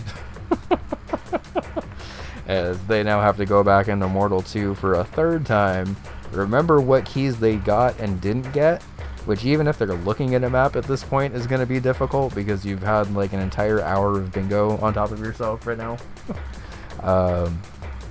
And as we get through this, it ends up actually being a very, very, very close head-to-head race, but unfortunately Winner marks this space when they've only collected 9 keys and not 10, which, by rule, gives the space to your opponent, which causes a bingo. So, as you can see, that match was very, very, very back and forth. That match in particular had a lot to cover because the board kind of just kept shifting and changing around between like who was in threatening position and who was kind of on the back foot a bit. And I think that's only the second time in the league's history where a match has been outright decided by that rule. Typically the rule is if players are head-to-head and a player incorrectly marks that space and then causes the other person to like back out of the game and lose their progress or whatever, the person who marked it unmarks it and then has to give it to the person. And the only other times that have happened, it's been kind of irrelevant to how the game shaped out anyway, really. But in this specific instance, because Flesh was working for that bingo and then quit out, that's why it applied. Okay. So, next up, we have Frogmoss versus MBI. And, as I've mentioned a couple of times in this bingo cast, B1 is playing matches at an incredibly fast pace. So there's pretty much almost just as much to cover as A-tier matches. And quickly starting through the beginning of the game here, there is an early head-to-head Bug Hunter situation here. It's not like a direct race, I guess, but both players are head-to-head in Bug Hunter at a certain point. I forget exactly where. Oh, for Day Job. So not necessarily like a race, I guess, but making progress on it. But after 20 minutes, 5 spaces marked off, and once again another threat of bingo already forming. It looks like MBI is working to try to just grab the gold disc, cherry disc, which is the gold disc, yeah. So looking to grab the gold disc while they're in pin golf already after getting that goal. Gives Frogmoss a little bit of time to come in and try to block that bingo and get 50 gold, which he's able to do. And suddenly it's a 4-3 game where both players are in Bushido ball for the same goal because it's just fast. And worth mentioning again, I feel like this is one of those spaces that just kind of showed up in like a bunch of different games this week, and I'm not really sure why, but players again racing head to head from Bushido ball into divers here. This match again had a lot of like very direct head-to-heads. and that's something I noticed a lot watching the B1 matches this week. I'm hoping to have this detailed of notes for every tier going forward, but obviously being a player in B1 myself, I am also paying a little extra attention to the B1 players. But you can see here 8-6 with MBI not able to grab another bingo, and Frogmoss also not able to grab another bingo at this point. The strategy of the board shifts, because once every single bingo is blocked, the only way that you can win is by having more spaces than your opponent, or by tying your opponent and marking your space off first. So it shifts almost like entirely into just do goals that you know you can do quickly, whether or not they're like necessarily the fastest, I guess. Because sometimes, for instance, this paint chase goal does have synergy with beat 4 levels in different games, and also just kind of chilling and playing a game you're maybe comfortable with, which MBI is able to do, and also bust out the rail heist for that goal as well. While Frogmoss is working towards trying to just, I think was working towards levels and then saw that it got beaten, so. And up 10-7 and now 10-8. MBI for the rest of this match is basically just playing the quick goals that Frogmoss could be using to get ahead, while Frogmoss is in a position where they kind of just have to get a ton of spaces quickly. Like, obviously that's what you're trying to do in bingo anyway, but with 20 minutes left, you have to actually get 3 spaces in order to win, because you would need to go up 11-10 in order to win at this point. And unfortunately not able to do that, even though they do make it 9-10. MBI is still able to hold a narrow lead, and eventually does get another space to bring it up to 11-9 in the absolute final seconds.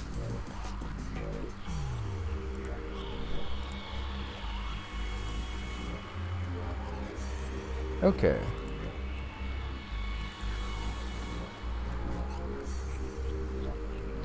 Yeah, Vex, so that's part of the reason why I wanted to do this bingo recap, is because I feel like even if you don't necessarily know everything there is to know about UFO 50, you can still appreciate a good race between, like, 2 very skilled gamers.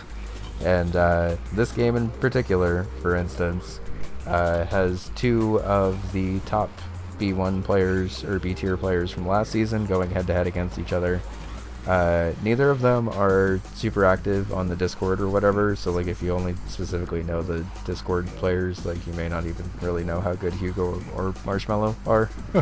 But I was super excited to cast this match, and it did not disappoint, because just casually flipping through here, we have a 3-1 game 10 minutes in, we have a 5-3 game 16 minutes in. It was a 6-3 game where Night Manor Gold Disc is on the board and not even like attempted until Marshmallow opens it up here 20 minutes in, because of how fast the early portion of this game was, where people were just flying through stuff. And I don't even think there was a head-to-head here, which is also helping contribute to how many goals were marked off quickly. But really just like stellar play from both players, and slight spoilers, that continues the entire time. We do get a head-to-head Night Manor Gold Disc race, which honestly you don't really get to see too much anymore. Night Manor Gold Disc was a thing that you saw pretty much every single game in Season 1, and I think this is actually like the first time I've seen players actively racing Night Manor Gold Disc this season. Hi Rev, how's it going? So as you may know, Marshmallow is leaving in the car now and gets the gold disc, marks that space off, is down 6-4, but is now in a position where she's threatening her own bingo right here, which forces a head-to-head Bug Hunter race, because this Bug Hunter's space ends up being super critical to both players. It takes a little bit. Marshmallow does have an attempt or 2 that she ends up dying in, but if Hugo's able to get this, this immediately pushes this top row bingo as an opportunity, And if Marshmallow gets this, this immediately pushes this column 4 bingo as an opportunity. And looking at the board objectively, the top row bingo is much, much easier to complete than the column 4 bingo. Because this Hotfoot gold disc without Edgar or July space is frankly very, very difficult. So as we get further into this, we'll see that Marshmallow is able to pick up this space, and I think actually just does it on that attempt. Oh. And then suddenly, I need any more? as I was mentioning, this Hotfoot gold disc without Edgar or July space comes up, and is actually in a very important space for both players. I don't even think Marshmallow ends up going for this space specifically because it's a very, very hard space. But basically what you have to do is beat this game in 6 tournaments, or a 6-game tournament without losing, without using either character, such as the one that just got pushed over, or did the pushing over right there, or the character that can run onto the opponent's side of the field and just kind of stun lock them that way. And with this, you end up seeing like pretty surprisingly vanilla play in Hotfoot, which like is terrifying because trying to play this game without the cheese strats is like really, really hard. So you'll actually see as Hugo's working on this, it's going pretty well. It's going pretty well. Able to get to the monkey, which is the second to last stage. Ends up winning, gets to the robot, and then loses 14 to 15 in the final round, which eliminates you from the tournament and makes you have to start all the way over. That was heartbreaking. I have a clip of that we may or may not get to, because honestly the recap itself is kind of taking a minute, but kudos to Hugo for immediately jumping back in and realizing how important that space is. I feel like many players, regardless of tier, would have understandably rage quit out of that and then just been like, whatever, I'm gonna go try to get different bosses now. Thankfully for Hugo, did not do that because Marshmallow has been working on this space and is now just going to try to block a couple of different opportunities, perhaps rightfully making the decision to not go try to gold disc without July or Edgar.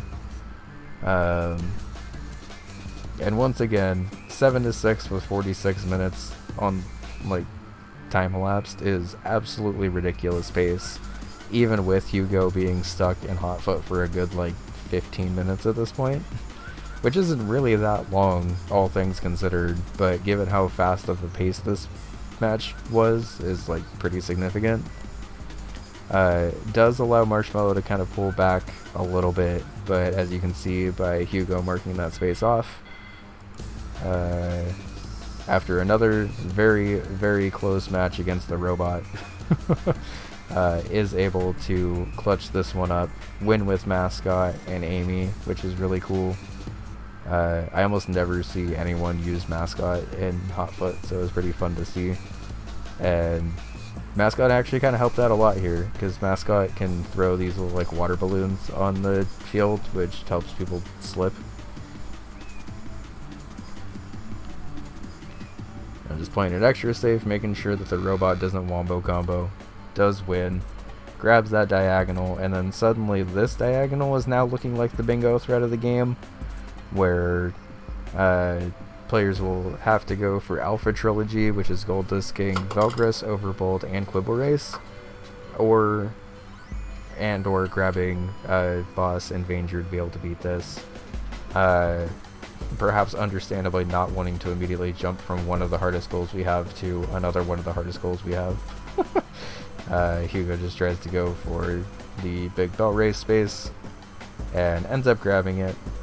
Up 9-7. Marshmallow is not in a super threatening bingo position, but is still able to push the bottom row bingo if she wants to. And after a little while does hop into Rock on Island to try to beat 5 waves of the 4 Emperors without losing health. does unfortunately have a little bit of a hard time with this, I think specifically because of her setup here with the 2 bow guys. I personally take a little bit longer with this goal because I just set up guys everywhere and then don't even need to really upgrade, but that's okay. This goal is hard, and it's, I think, actually the very heart of Rock on Island, so definitely a hard but important space to try to go for here. And up 11-8, Hugo can basically only really lose the game at this point if Marshmallow is able to grab every other space on the board. So makes the correct call here, in my opinion, to have an extended play of Danger to get the last 2 spaces on the board. And while Marshmallow is able to eventually leave Rock on, grab 4 stages in Alphazar's hat, and then come back to Rock on after making a little bit of progress in Alpha Trilogy. Unfortunately, he's just not able to do all of that before Hugo grabs the multi-mod and wins 13-9. Honestly, one of the more fast-paced matches I've casted, so very good job to both players. It was a really fun one.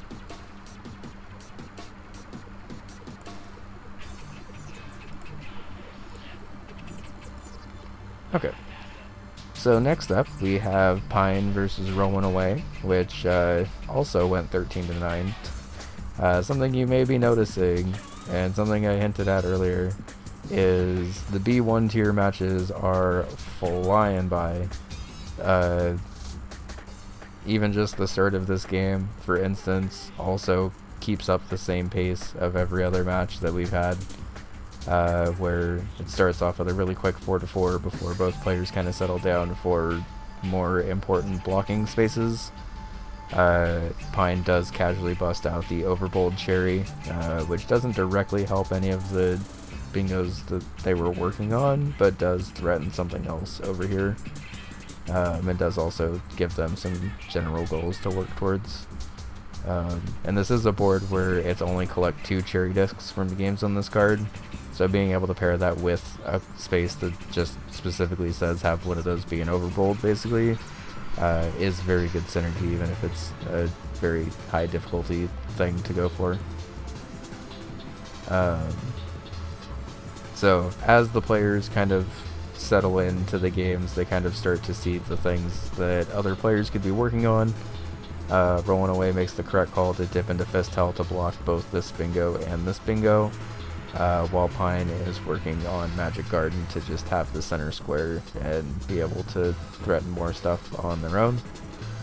Does pick it up, and as the game continues, basically players just go back and forth threatening bingos and grabbing spaces. It's like a pretty generic way of summarizing a bingo match, I guess. But like, it is also kind of hard to summarize a bingo match where both players just played well, and like, I don't even really think either player like particularly got sniped on anything or even really had struggle with like anything that they were working on, from my understanding or memory. I know this Caramel score 50k points was like maybe the struggle point of the match, but also that's just a really hard bingo goal, so calling that a struggle point is kind of redundant, honestly, because you have to play pretty far into Caramel to score 50k, and for anyone who's played Caramel, the start of that game is definitely the hardest.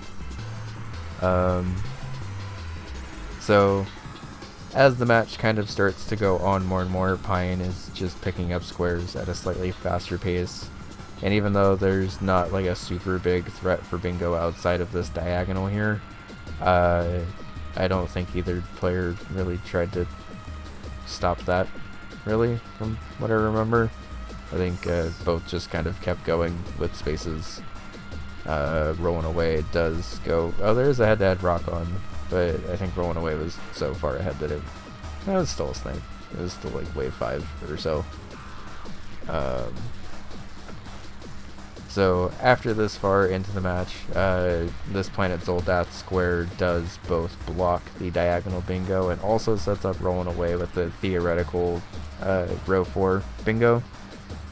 I don't think Pine knows exactly how much progress at this point Rolling Away has on bosses, but theoretically, like all three of these spaces can be pretty quick, or maybe a time investment.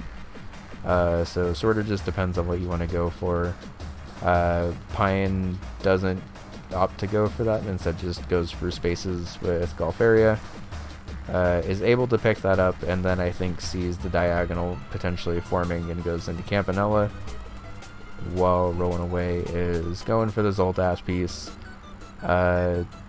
Zoldath takes a while, even when you know where you're going in a seed, just because that's the name of the game. But she is able to pick it up eventually and block the bingo, while Pine is pretty heavy into Campanella. It's still a valuable space at this point, so worth it to stay in and try to clear 6 waves 100%, which she is able to do. And again, as players are going on, the game does eventually go to time. Oh no, sorry, it doesn't go to time, it goes to majority. So as Pine grabs the boss in 6 different games, that game does officially end, and a very well played game by both players. I think both players did a good job of running back and forth, blocking each other, getting progress on their own stuff, threatening stuff. It's always fun to see those like really intricate back and forth games like that. And that is technically the end of B1's action from this week, but we did also have Hugo versus Winterbit play from this week, or from last week, this week. And another 13-point, this time bingo win, but another 13-point game. I feel like I'm reiterating myself a lot, but B1 spaces fly. And people are good at seeing bingos and countering said bingos. I believe this game actually happened before Winterbit's second game, and at this point Hugo was still saying that they were rusty in UFO 50, but I think you'd be hard pressed to say that when spaces are flying off the board this fast. Winter does a good job of countering back with these goals here to be able to threaten the middle bingo. That Velgris square seems to show up in every single game of step on every bomb block in level 2, and as we watch Hugo attempt it, even just getting through level 2 is pretty difficult, but doing so while also stepping on all the bomb blocks ends up being not much trouble, but enough trouble that it's not like an immediate goal. And if you're curious, this is what that goal looks like, where you have to just step on those things, let them blow up, and do that to every single one on the level, even if it spawns in an awful spot.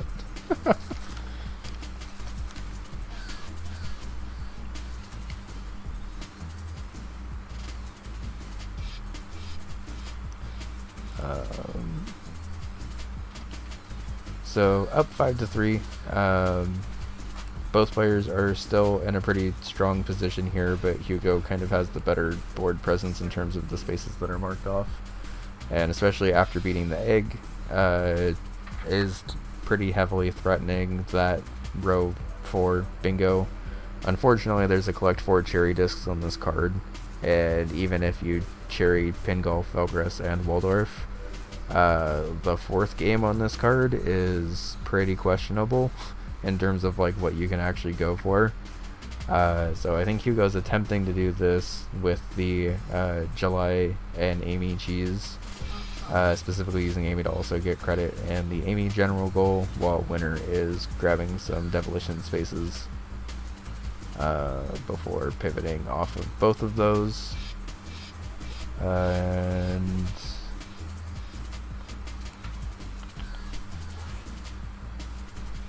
yeah, so Winter does eventually block that bingo, but unfortunately Hugo's threatened enough through the different games on the card and is able to win 5-6 in terms of gifts. That also threatening the column 1 bingo, which sits on the board for a surprising amount of time, as both players are pretty comfortable just like playing the majority here. But eventually, after Hugo does grab 12 spaces off of this space, figures the 13th might as well be the beat Wasteland without chickens, and then proceeds to immediately crush it and get the space right away. So another great game from Hugo, and another well-played, tough loss from Winterbit. I think both players, unfortunately, just happened to play their games well, but I think the spaces that Hugo was able to grab on the board were just more impactful. And after falling behind a little bit, it's kind of hard to catch up unless you like happen to get really lucky with like snipes and stuff, and that just didn't happen. So okay, so with that, we are at the end of B1. Here's the standings of B1 after week 2, and as I can tell just by flipping back and forth between the standings from A tier and the standings from B1, players are good. Like I'm 2-0, and I still feel terrified to play anyone on my schedule and anyone I could be potentially playing in playoffs, because I feel like anyone.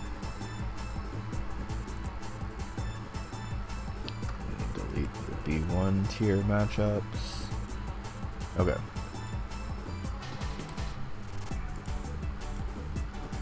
So we are. Oh, actually, we're almost ready. What's an acronym that's similar in meaning to trauma that starts with T?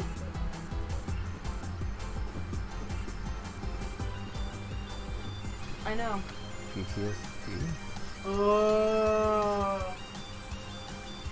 Thank you. You're welcome. Alrighty.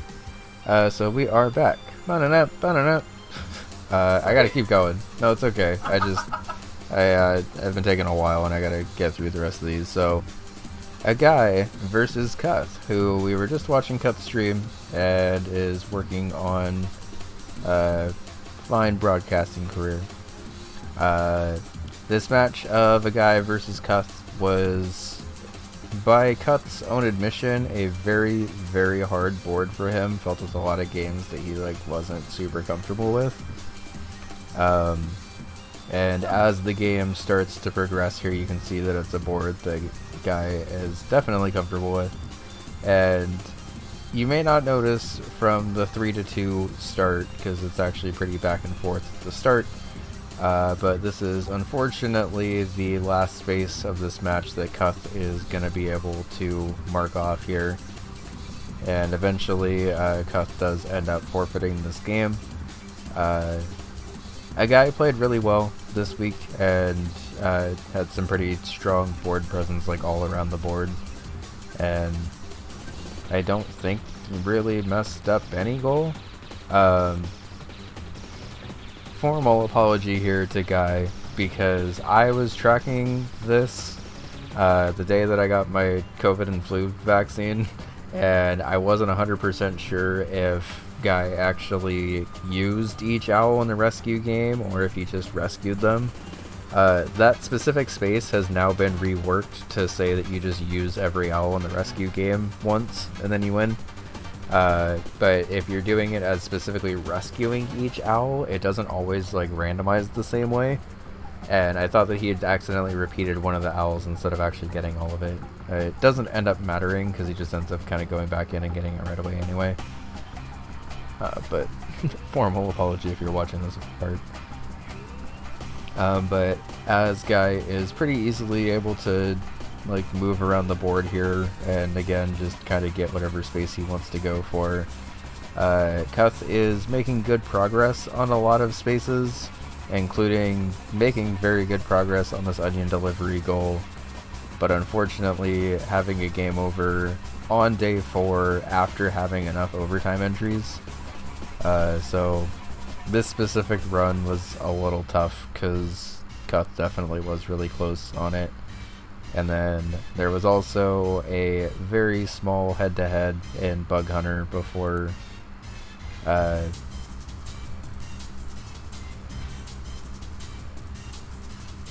thought Guy won that one, but I guess They just quit out. I think the only thing the guy did have a little bit of trouble with, and it's not even his fault or whatever, but Lamia was not nice to Guy at all in this game. And as we've seen a couple of times in other bingo matches even this week, if you're able to get like a big block of squares like this, it just threatens so many different opportunities that it makes it kind of overwhelming as the player on the back foot here to really even know where to start, especially if you're Kalth and you just tried that onion delivery space and it didn't work out well. And at this point does concede. Guy was able to get some pretty decent progress on some other stuff, but does eventually concede and just gives Guy the bingo victory. Okay, I'm gonna keep moving, but we got Cut's first cast, Adore versus Zuzu. This was another fun game to watch where the score is, for perhaps the first time this week, actually indicative of how close the game was. And it's another situation where we got a minority bingo win, which after only happening like 3 times before, happened twice this week, which is kind of funny.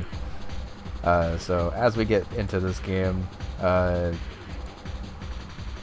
we get the immediate onion delivery and hyper contender goals as the first space is off the board. The specific Avianos goal is pretty hard, so trying to build off of the center of the board is actually going to be a little bit of a struggle this game. And I think both players identify that pretty quick and just kind of manage to get good progress outside of that. As we get farther and farther in, does see the diagonal block as like a potential thing to worry about. So Zuzu gets ahead of that as Adore is, actually not sure, I'm remembering the colors right. Zuzu's brown and Adore's orange. Okay.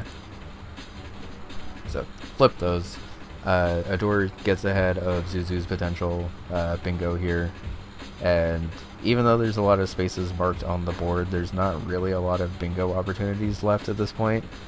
And now that we are in B2 tier, there is more games that the players are uncomfortable with. So some spaces that are pretty fast if you know what to do suddenly become like not very fast because they're kind of a bit knowledge checky. And this board seems to have a lot of those spaces, so kudos to both players for being able to push through there.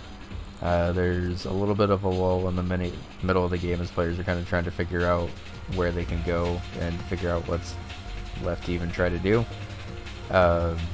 As Adore is sitting on the screen trying to figure out what to do, I think this is when they identified that this column 2 bingo is one of the only 2 ways that they can get a bingo left, because they can also do the column 5 or row 2, and I think just try to go for whatever they want. I do forget that they also dip into Avianos for a little bit. After not being able to clutch that out, they just go ahead and try to visit Barbuda rooms while Zuzu is working on Ninpek and is able to pick that up.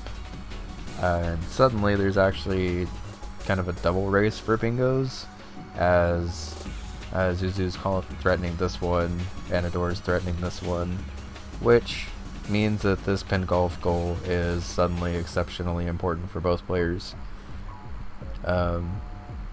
If you don't know your pin golf angles, pin golf scored -2 or better on 3 different courses is a very, very tight goal. Even just scoring par on a lot of pin golf courses is pretty difficult, and being expected to do that on multiple courses and also courses that you're not even meant to hole in one on is pretty tough.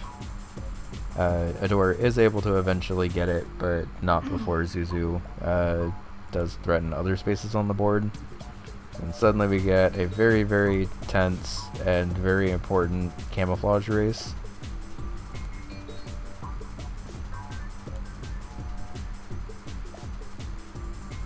I missed why the levels space got unmarked for a sec.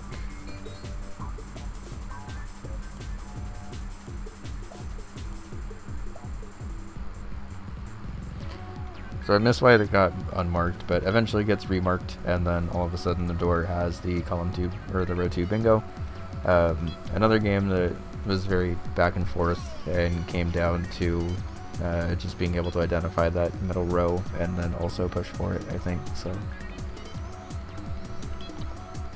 okay.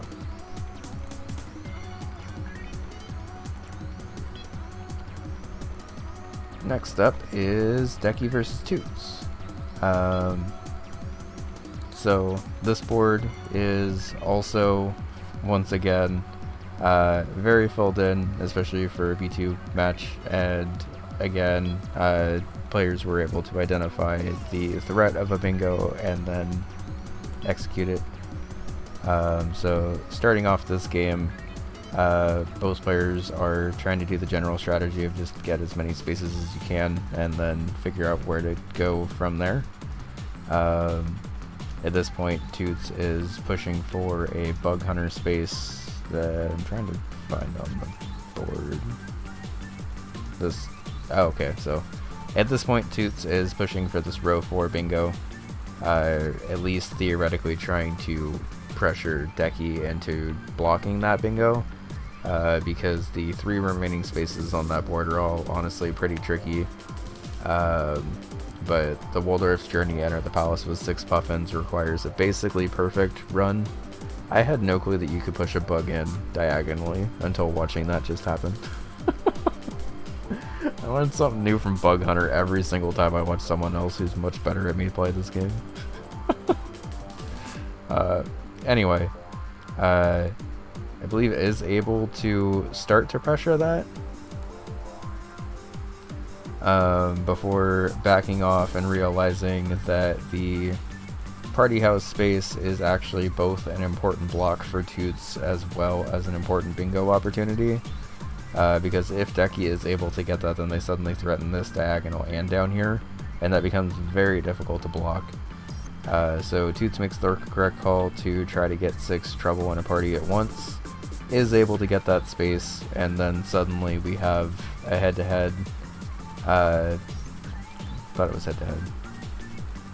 I thought we had head-to-head onion delivery, but it looks like Decky just hopped into it to try to do it and then wasn't able to. While Toots was food grinding. And as Toots is now threatening Decky to go for 4 days of onion delivery with 7+ deliveries each. Admittedly a pretty difficult goal, like even if you're pretty comfortable with onion delivery. Because at least when I was grinding onion delivery cherry, it was pretty difficult for me to get consistent extra overtime each day. Decky does eventually see the importance of blocking that space while there was an attempt at Waldorf, before Toots just does eventually hop in for the head-to-head onion delivery race. Toots does suffer a pretty late death here and backs out.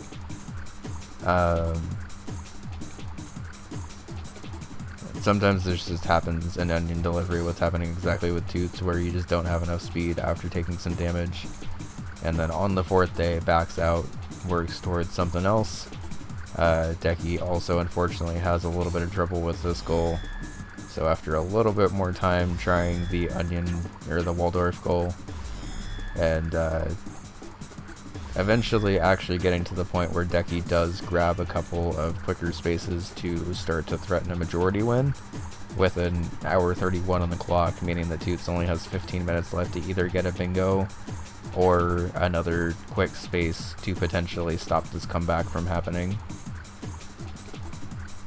Eventually Toots is able to complete the 4 days of onion delivery, and with 10 minutes left on the clock is able to get a bingo victory.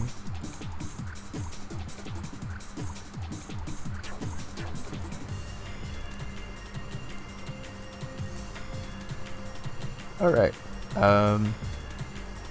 another B2 game, another bingo.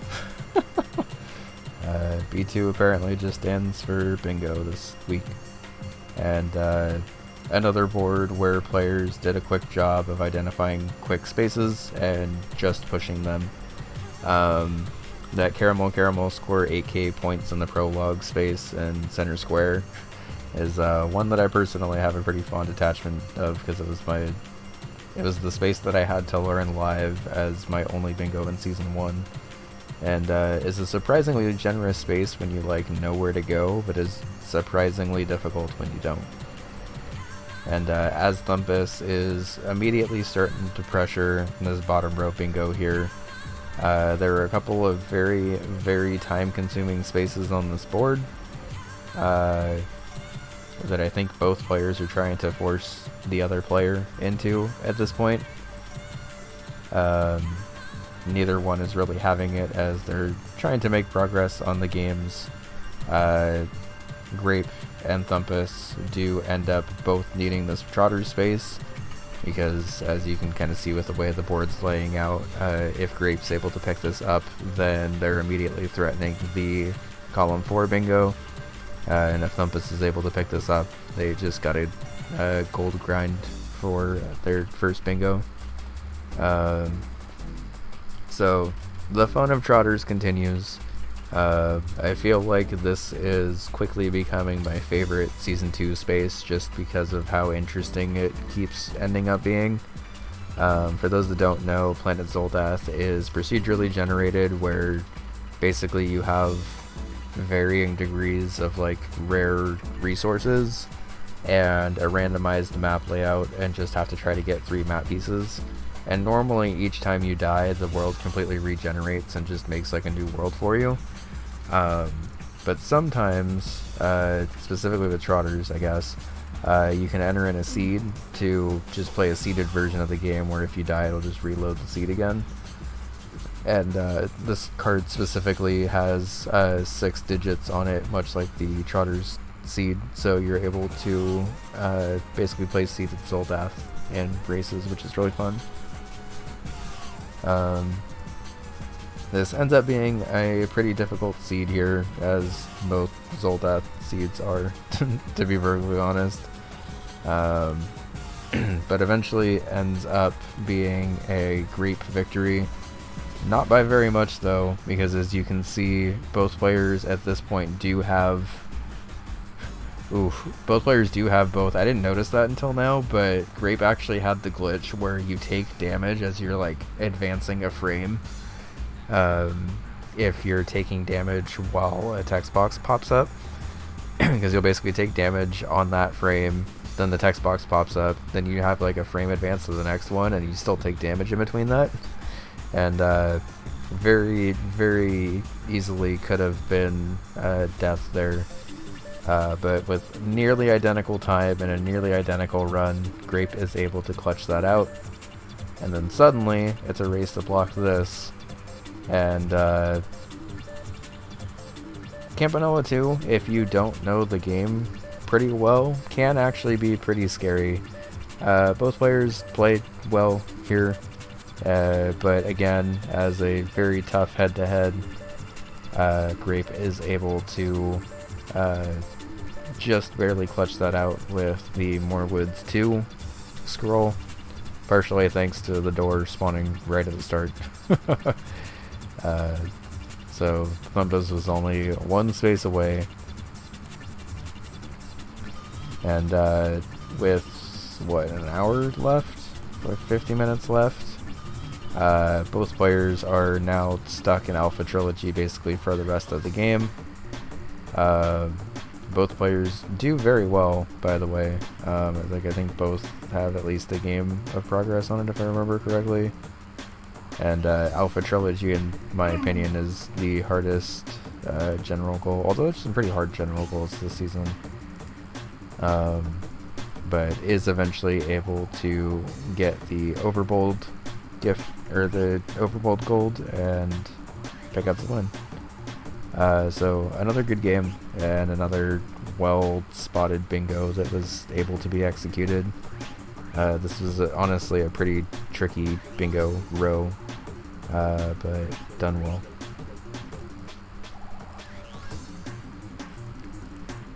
Okay. So, next up is a game with much more spaces filled out on the board between Ivan and Hackeroni. This game was very, very fast-paced. I remember being lurking in the chat and watching this one, and you'd be, if you were confused of this match potentially being a B1 or even an A tier match, like I don't think anyone would have got that or tried to correct you really. Ivan is able to immediately jump out to a 3-1 lead, but 6 spaces marked off in the first 18 minutes is a pretty tough pace to keep up with, especially since Ivan is just pretty efficiently moving between quick goals. This board does have a decent amount of quick stuff and does have it lined up to be quick stuff that you can just bang out one after the other.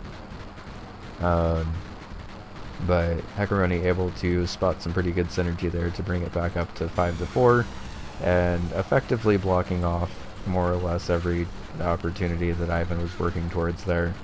Like there still are bingo opportunities, but at this point in the game it's like already pretty likely that it's going to go to majority. As Hackeroni is threatening a diagonal and is actually working towards that diagonal with some Rakshasa progress. But unfortunately, Rakshasa just is like this sometimes. I'm sorry, was I looking at the wrong screen for that? Yeah, it was Ivan trying to block it.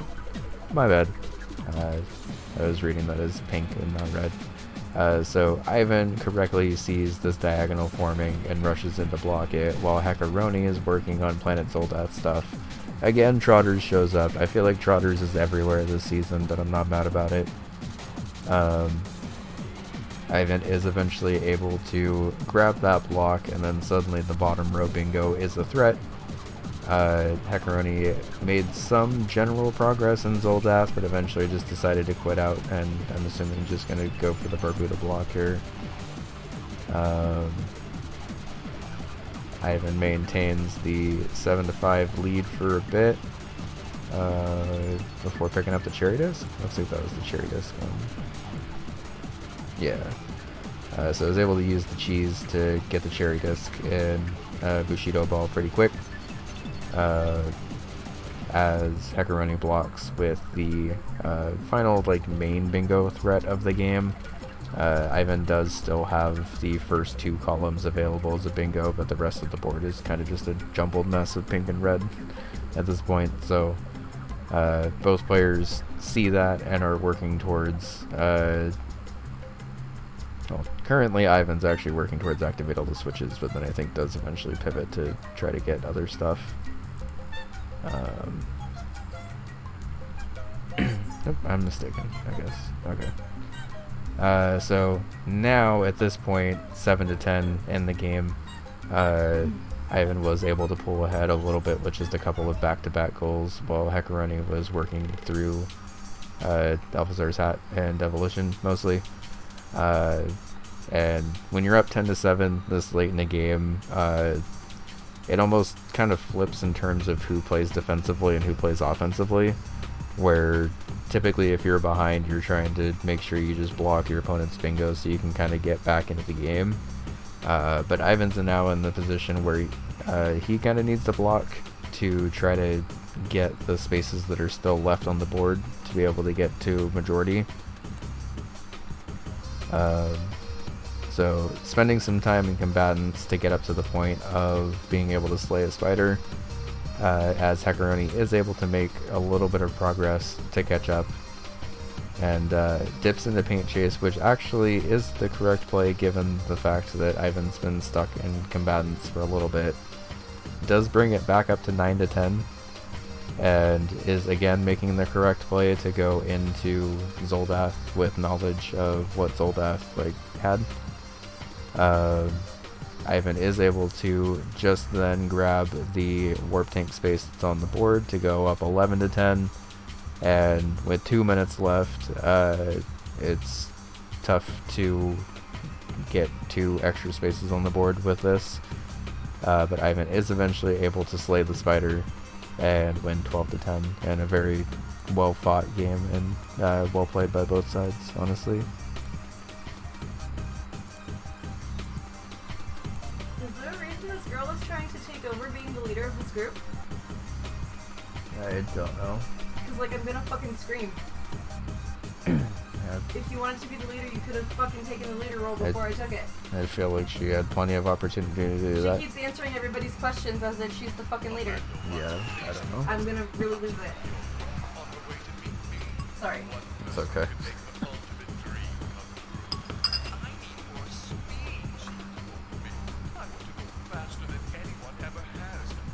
Yeah, I'm not gonna lie. Trotters alone has like catapulted Zoldath in my like terms of interesting bingo games.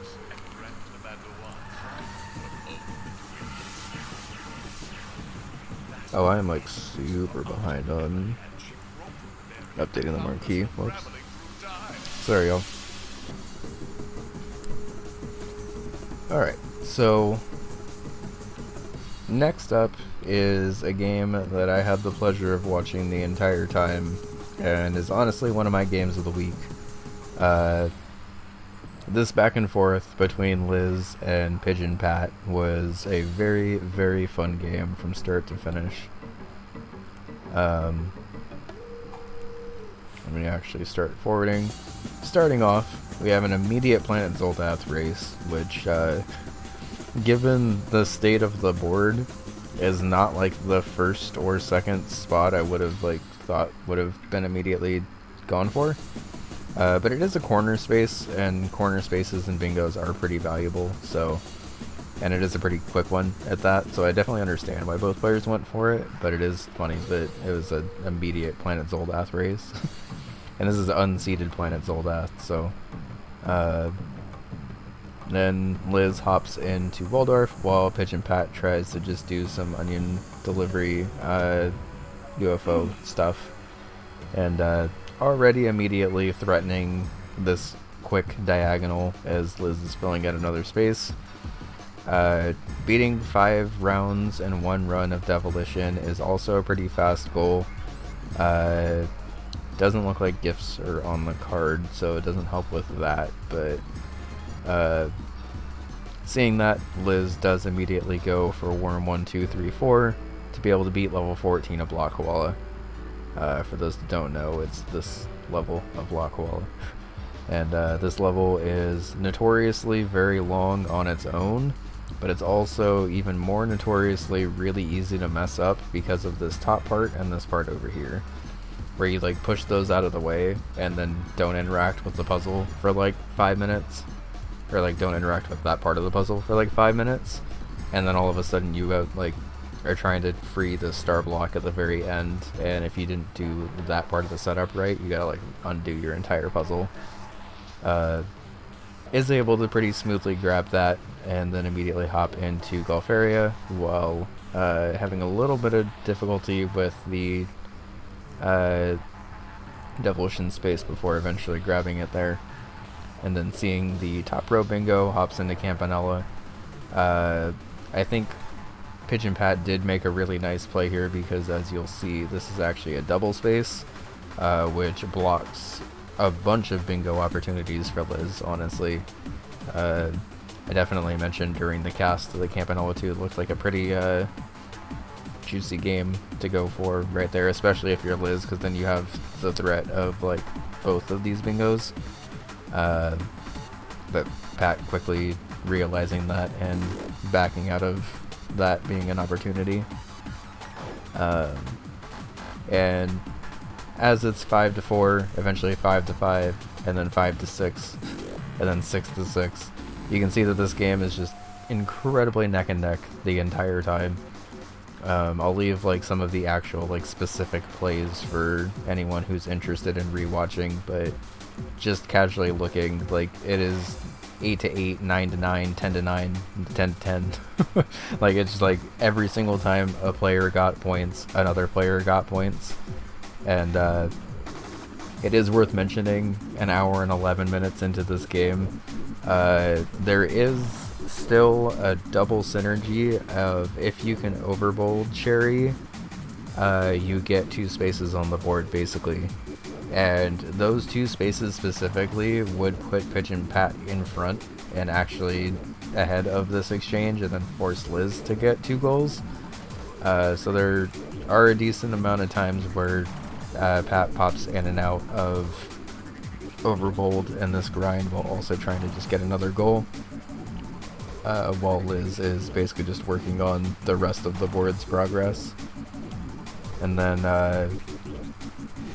there's one point in this, an hour and 42 in, where Pigeon Pat is in the final round of overbold with enough money to be able to Cherry and a decent amount of health, but unfortunately had like a really heavy bomb build in this and didn't upgrade the gun at all. And because of that and a couple of like rough spawns in this, as well as quite honestly like really weird hitboxes from the health boxes, unfortunately does die in the final wave. Like, I don't know how that first swing around didn't grab the health, but that game was a couple of bullets away from being a 12-10 Pat win, and instead was an 11-10 Liz win. Both players played ridiculously well this game. I think both players did a really good job of reading the board and where their opponent was going to be doing. It's pretty rare to see this many spaces filled out in a B2 ward, and it happened kind of a lot this week, so very good job to both players. That was a very exciting game, literally from start to finish.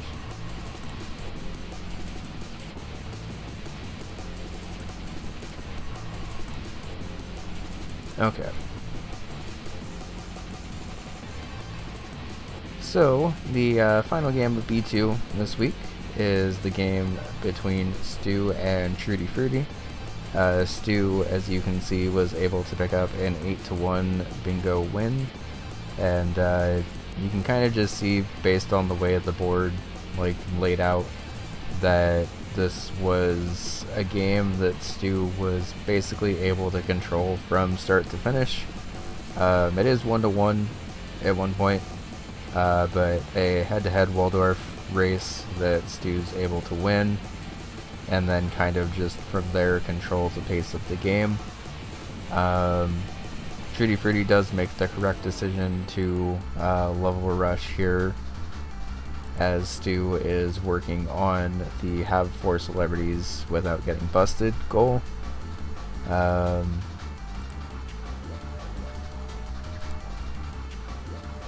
And is able to pick that up.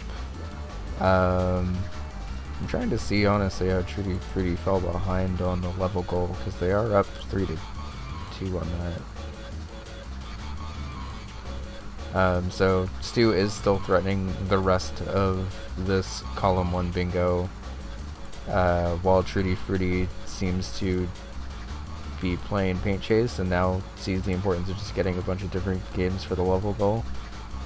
And hops into Warp Tank, and then Block Koala.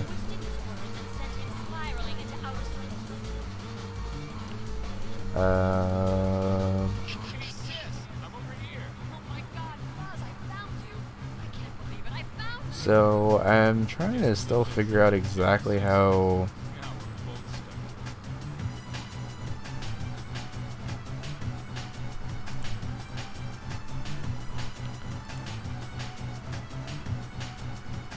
okay, so it looks like with 7 levels down, yeah, it just must have been Caramel, wow. So this levels indicator shows that this was an incredibly close 2 levels race in 8 different games. Trudy Fruity has 7 games of 2 different levels, and opts to choose Caramel for the last one, which is a definitely hard game to get 2 levels in. There is synergy of scoring 50,000 points and beating 2 levels in this, but even though Trudy's playing well and is already at the egg boss, Stu's basically at the point where he's counted all of the games that have 2 levels and has done that already. And did Stu get caramel progress earlier in the game too? Oh, combatants. Okay. And then with that, just needs to collect 150 shinies without obtaining the shrink potion. This is admittedly a space that I don't super know how to do well, so I might end up watching back how you ended up doing that, but basically just need to not go microscopic as you're collecting 150 shinies, and then manages to do so there and get the top rope bingo. And the 8-1 bingo win. So another tier of very well played games. Here's the standings as of today. I don't know if the game that Kath is casting is in B2 or not, but these are just the standings after I copied them this afternoon. And once again, the gap between last place and first place is admittedly not very big. I think that player comfort in specific games is starting to show a little bit more once you get into B2, just because there are some boards that players are absolutely dominating and then others that they're maybe having a harder time with, but that's honestly pretty typical of B tier overall, I would say. Okay, so managed to get through B tier at an okay pace, but I do still have to kind of keep up that pace to be able to finish in time for C tier. Have a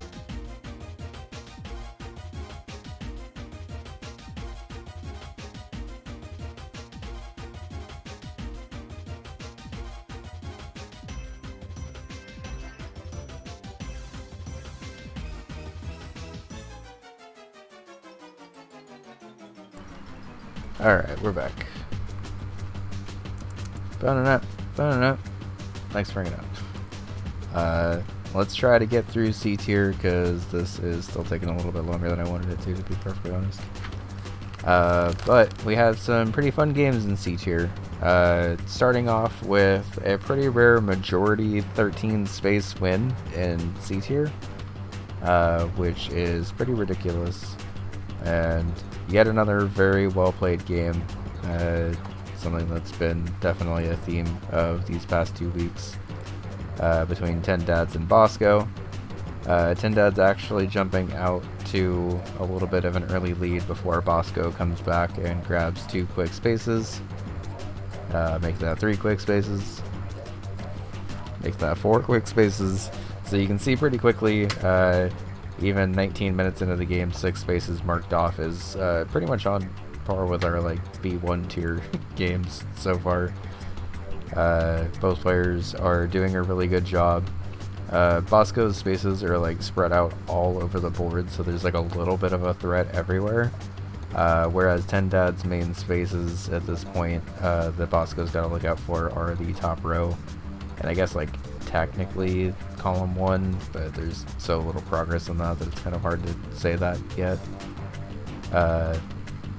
Bosco is able to block off the column 1 before immediately popping into Golf Area to just basically block the last possible bingo opportunity.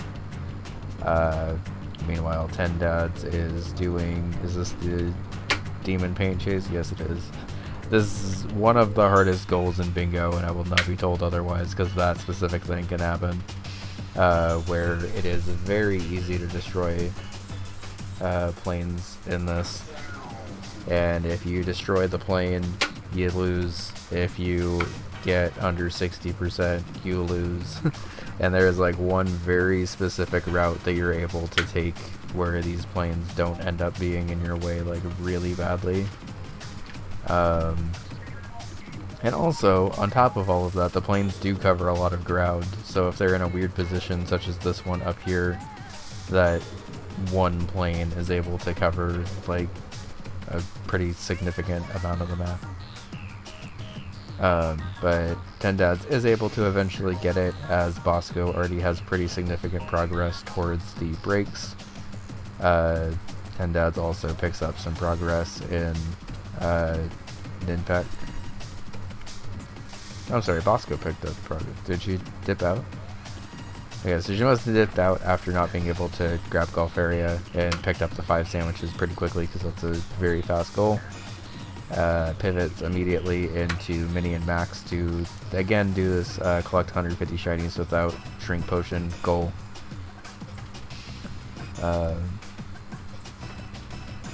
That one doesn't super threaten any like the bingo opportunities left on the board, but it is still a helpful space for Bosco to have. I guess if she wants to go for the row 2 bingo, she could that way, but is able to pick up that space as 10 Dads is stuck in Campanella 2 for a little bit. This Campanella trilogy goal is definitely a new one where you have to beat 2 worlds in Campanella, 2 in Campanella 2, and 1 in Campanella 3. It can be a pretty fast goal, but if it's anyone who's played Campanella 2 knows, you can kind of spiral a bit in Campanella 2 if you just get unlucky. Which does happen a little bit. I think still able to pick up that space, it just unfortunately takes a little bit. Which allowed Bosco to kind of hop around the board and then hop back into Golf Area to block the last possible bingo for 10 Dads, which guarantees that it's going to either majority or a bingo from Bosco. But given the way the board's laid out, 10 Dads has also done a pretty good job of countering most of the bingo opportunities, even though there's a pretty high concentration of stuff in the middle of the board. So Bosco is able to just basically ride that majority to the end, is able to pick up the Avianos goal while 10 Dads is still working on Avianos, and then as 10 Dads is going to get Barbuda stuff, Bosco is working on the Worm 1, 2, 3, 4, beat 5 southeastern levels goal, and just plugs away at some block Koala. And then eventually is up 12 to 8 and basically just needs to make sure that whatever she gets picked doesn't get sniped like 5 different times in a row. And is able to grab the egg in 10 games, rush that, and win 13 to 8. Very, very strong game from both players. Bosco just happened to get the edge on a couple of like pretty important spaces there. No, it didn't actually save my marquee update. There we go. Okay, so next up we have Aha versus Nitro. 2 also very strong players in C1, as you can tell by the board and how much they cleared. A 10 to 9 majority win is again a very strong game of bingo from both players. And as we get into this game, you'll definitely notice that the players grab their spaces very comfortably. Guri did have a little bit of a stream disconnect like 10 minutes into this match where Aha rushed the breaks. I don't remember if that was a race. I think it was. But either way, Nitro is threatening the row 2 bingo here, as Aha is kind of just still trying to go for general spaces, and eventually is able to pivot and grab the Velgra square, grab the Rail High Skull that blocks this, and just go up 5 to 3. Nitro did get the Big Bell race reach 45 points goal, but as we mentioned a couple of hours ago now, I guess, 45 points may be like relatively consistent and like fairly easy to do, but it just takes forever, so that little bit of a time gap did allow Aha to kind of jump ahead a bit. And even though it is definitely a close back and forth here, both players are taking the time to go through the goals now that the super quick ones are out of the way, and just try to plug away at the goals that they can do. This ends up being actually a pretty hard board, honestly, but both players are able to mark off the spaces that they go for. We get a head-to-head Hyper Contender Gold Disc race, which ends up being pretty important because theoretically Aha could threaten a diagonal here pretty quickly.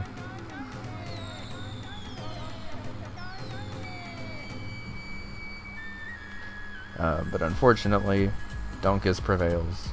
I think Donkus prevails again, which allows Nitro to come in and eventually get this.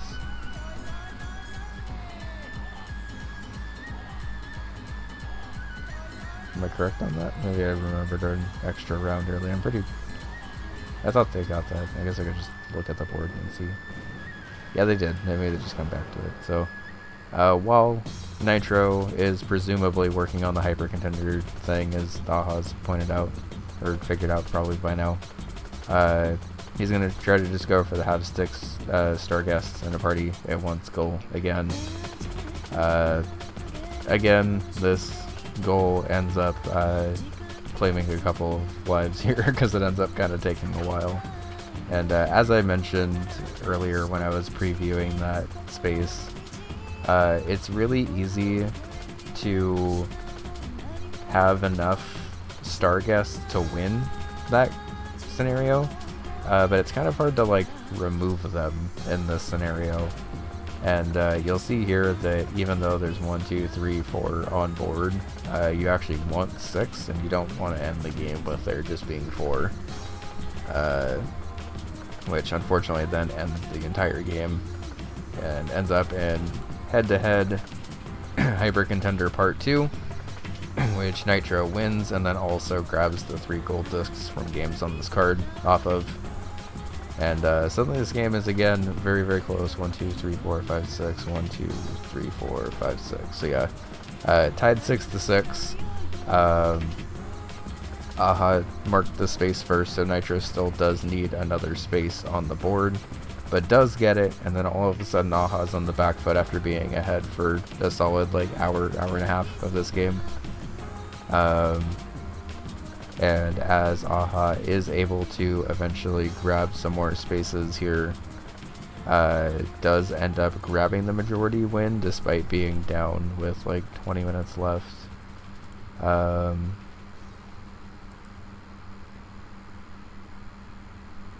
yeah, is able to grab the top 2 spaces on the board with the Grimstone and Rail High spaces.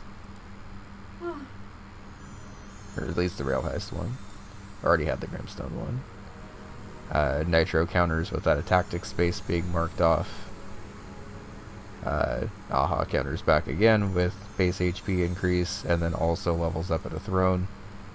And then also grabs the Lords of Disconia one as Nitro grabs the Party House square, but it's just a little bit too late.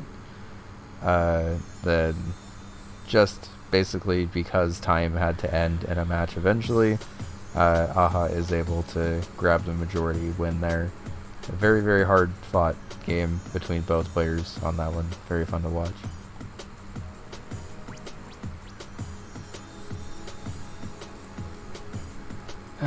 Okay.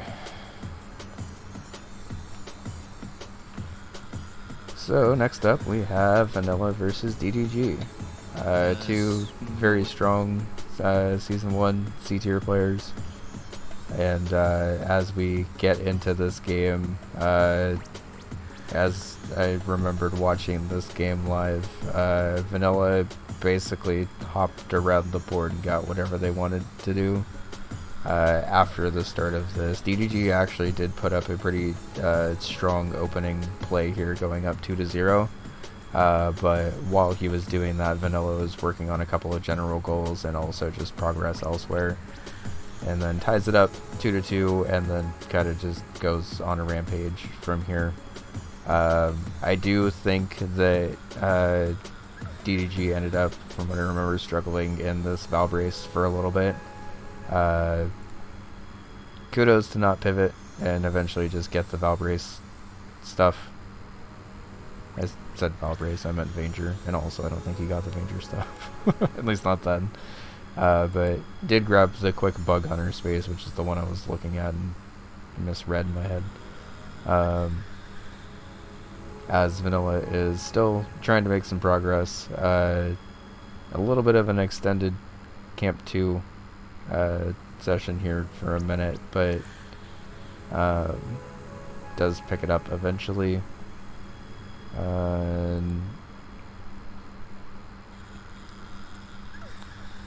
I can tell I'm getting tired, so I'm trying to be a little bit faster with these reviews.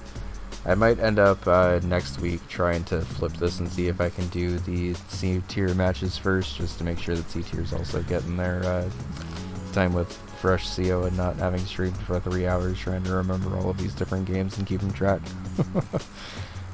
So as Vanilla is able to go up, technically go up 4-4, it's been a back and forth, but Vanilla got the space first.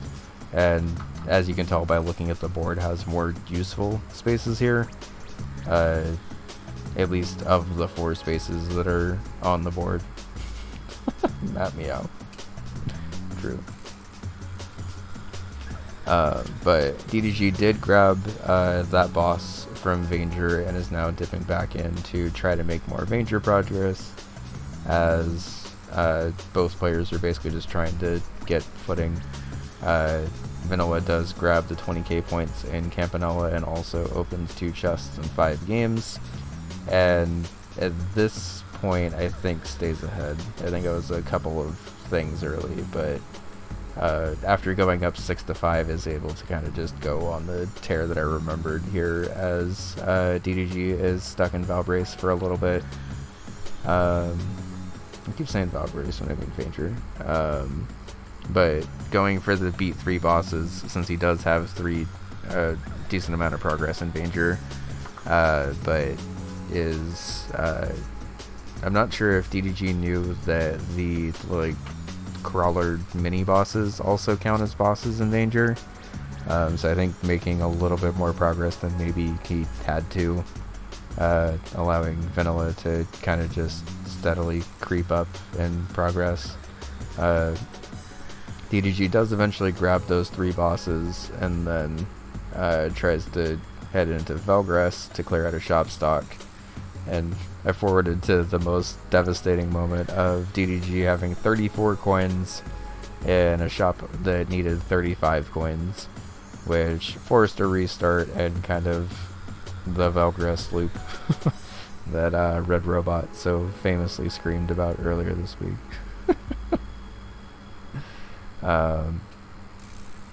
So Vanilla making some pilot quest progress, trying to get this important middle square to activate 2 teleporters, and also just has a ton of pilot quest progress in general, while DDG is going for the Golfaria clubs and the corner. And from there, Vanilla is able to pick up the pilot quest, and the game ends from there. So honestly, I think I might have been thinking of a different game where Vanilla completely ran away with it, because DDG was definitely within striking distance that entire time and just wasn't able to finish up the goals that he needed to. And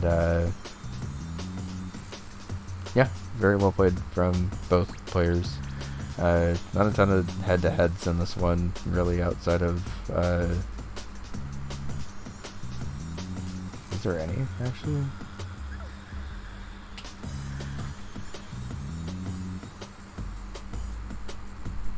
Yeah, this is kind of one of those games. Sometimes in bingo you get games where players are in the exact same games at the exact same time every time, and sometimes you get bingo games where players are kind of just doing their own thing the entire time. And this definitely felt like the game where players were doing their own thing but still both making progress. And even though Vanilla had the lead more or less the entire time, there definitely were a lot of scarier moments in that game for both players, I would say.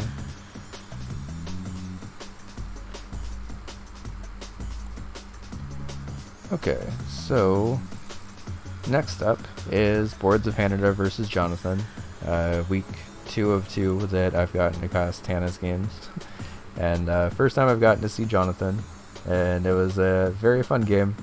And I want to again reiterate that sometimes the score of these games does not really indicate how close the games actually were. Real. Because I remember that one. Yep. Because this one specifically had a couple of very intense head-to-heads, and even though Hannah actually ended up winning 9-0, not 9-1, because Jonathan ended up marking off that space just after the game ended. Both players played very well, despite what that board says. Yep, bone approved. It started off with a very, very close head-to-head paint chase race, where both players were trying to rush the same paint chase beat 6 courses goal, which admittedly is maybe not the goal that I thought personally was fastest on this board, but did lead to a very fun, intense start of this race. And even though both players basically started at the same time, Hannah was able to just barely beat this one and get a pretty important early snipe. Jonathan unfortunately didn't notice it quite away, which meant that Hannah was able to make a little bit of Cyber Owl's progress and clear out the 2 rescue owls.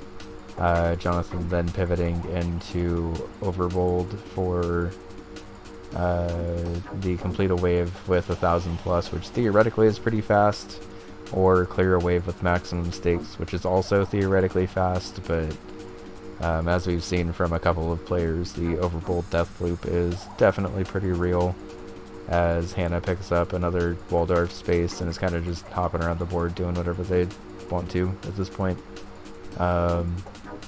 Does try to grab the cherry from here, and want to rewind this one a little bit because I remember this happening live, of Hannah having enough shells for this, but then doing this launch that launches them into the corner and almost kills them after they have enough shells for the cherry. They would have been able to like float back probably, but it was much closer than it needed to be. But they do get the cherry here, grab the Waldorf progress, and then we see a head-to-head Mooncat race as both players correctly guessed that the use 2 warp space is the next fastest space. Jonathan unfortunately again gets sniped on that, and staying in for a little bit more progress in Mooncat as Hannah goes for the Night Manor stuff on the board. As you can guess from the board, basically everything that Hannah was able to go for in this game, they were able to get. Including this Lords of Disconia goal, which I'm gonna be honest, I completely misread and thought that you had to do like an entire war on the difficulty like that. You just have to win one of these battles on that difficulty, which is still like hard to do, but not as like demanding.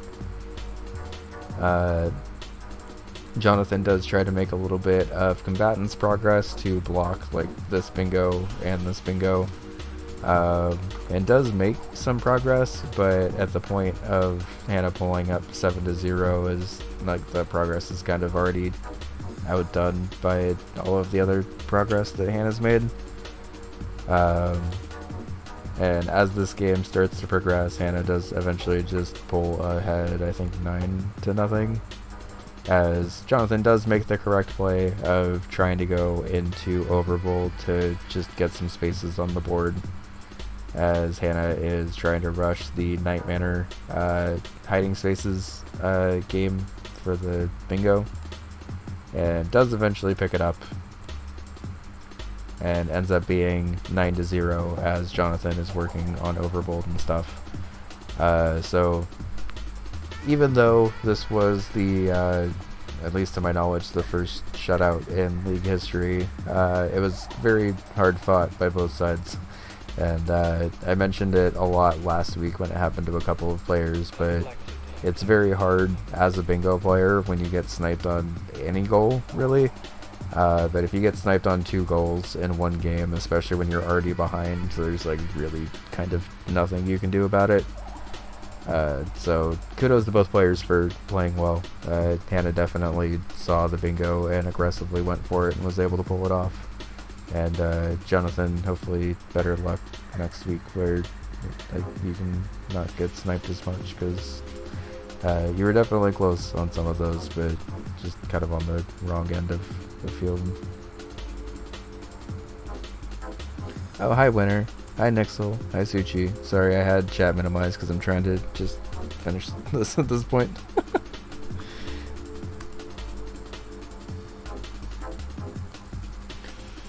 Played some Super Mario Bros. For the first time. Nice. Hope that went well. Welcome in everyone, I'm CO. I do a lot of Mario stuff, but we've also been doing just as, if not much more, UFO 50 at this point. I am working on the week 2 recap of all of the bingo games that happened the past week. Try to go faster. I think this is actually longer than my last stream was at this point, but that's okay. We had a lot of stuff to cover, and honestly I didn't really do as great of a job taking concise notes this week. So thankfully we are good to go on that. We've made some pretty good progress getting through the games. We're almost through C1 tier now and are going to work on C2 for a little bit after this.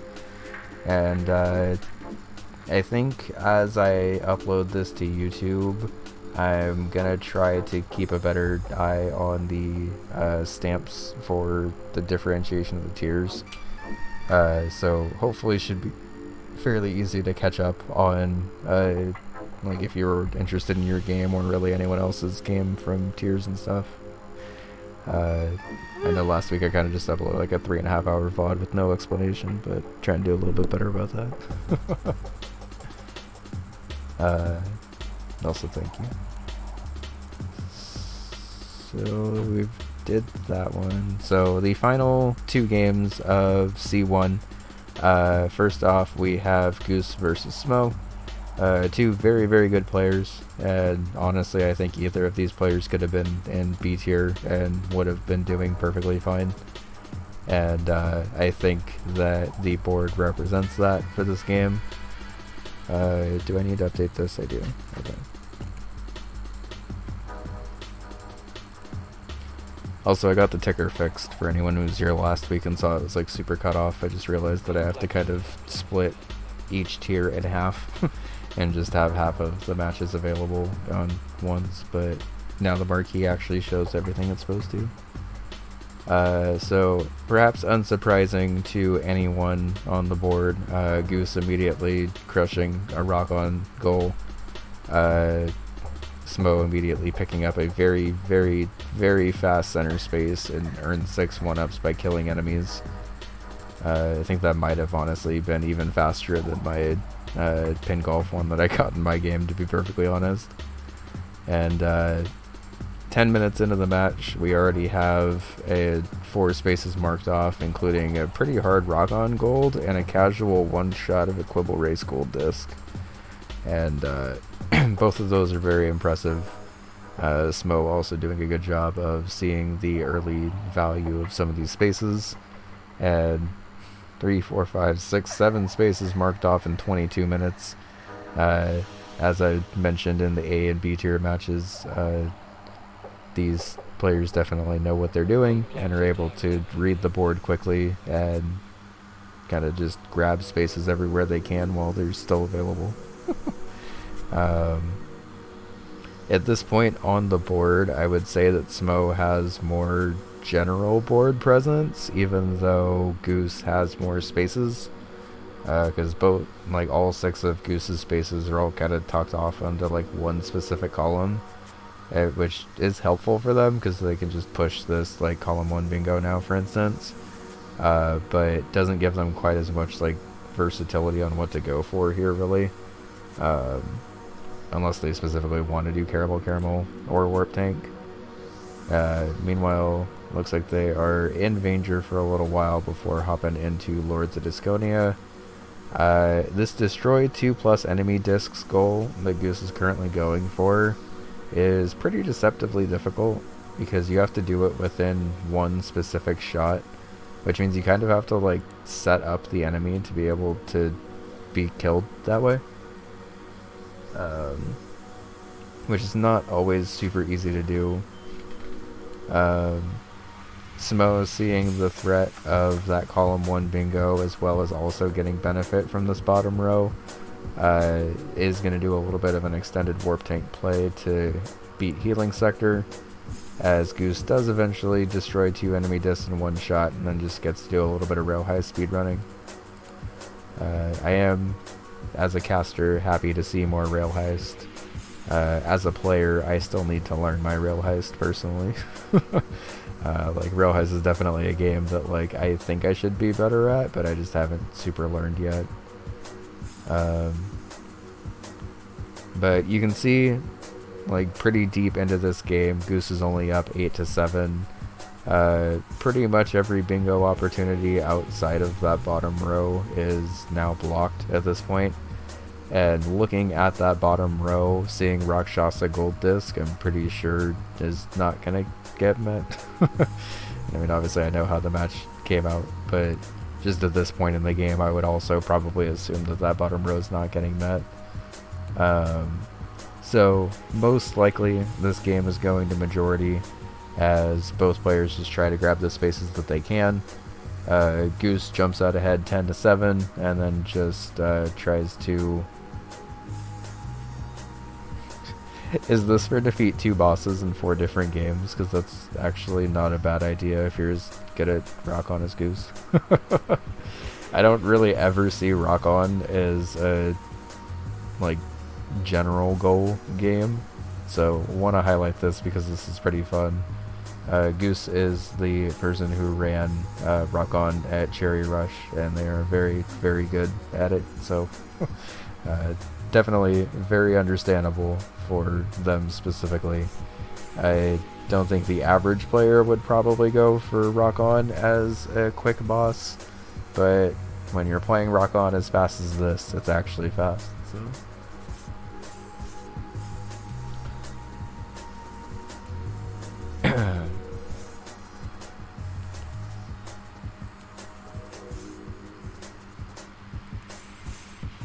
Well, kudos to Smo for actually going for the Rakshasa Gold Disc. I didn't see that she was going for this at any point in this. Did unfortunately die, as Rakshasa is known to do, but just now saw, by the way, that this card has Devilition Gold Disc and Rakshasa Gold Disc, and that is mean. So kudos to the players for effectively playing around those spaces, but still giving them a chance. Because it is always nice to see extended play of both of those games, even if I'm personally not super great at them. And while Smo did make a valiant effort at a comeback, Goose's 10-point advantage early on, combined with the fact that there just aren't really general spaces left that are fast. Like that test lens caramel space is fast, but you have to be pretty comfortable in caramel. Because you're not even allowed to use the camera before the boss, and some of those stages are pretty tough to do without the camera. But Goose did pick up a 10-8 win over that. Both players played really well. Again, I feel like I say that basically anytime there's this many spaces played on a board, but until you've played bingo, you maybe don't realize how hard it is to even get like a couple of spaces on a board. So being able to do that against an opponent who's kind of forcing your hand a lot of the time, and still come out on top in a close played game is definitely impressive. Alright, and the final game of C1, and we got a couple games in C2, but C2 is pretty small compared to the rest of the tiers, so final game of C1 is Morzis versus Zachary. 2 players that are also very strong. I feel like C1 again is sometimes playing games that I don't think most people would have expected out of a C tier, such as a 12-9 majority win by Morzis. I was kind of holding that one because I knew how good this game was because I watched it live. But both Morzis and Zachary played really well this game, and starting off with a head-to-head Ninpek race that Morzis is able to win. Zachary does a good pivot there immediately and then goes just into Magic Garden, which they are eventually able to get, I think. Oh, there was a Beverage Rush. Excuse me, not Magic Garden. So are able to get that as Morzis is threatening the opposite column of bingo. Then just goes for camouflage play. Looking at the board really quick. Sorry. Oh, save 5 babies. Okay. So at the stage of the game where players are just trying to grab spaces that they feel pretty comfortable with, a 2-2 tie is definitely comfortable enough to be able to do that, especially since none of Zachary's spaces are currently touching in any way for a bingo. Zachary maybe does have to consider at this point that Morzis is potentially pushing that bingo, but also might feel a little bit better seeing that Morzis was working on camouflage this whole time. Interesting to see so much rock on in these matches specifically, because I feel like you don't really ever see rock on normally, but I like seeing it so much in C tier. It's making me want to also learn this game.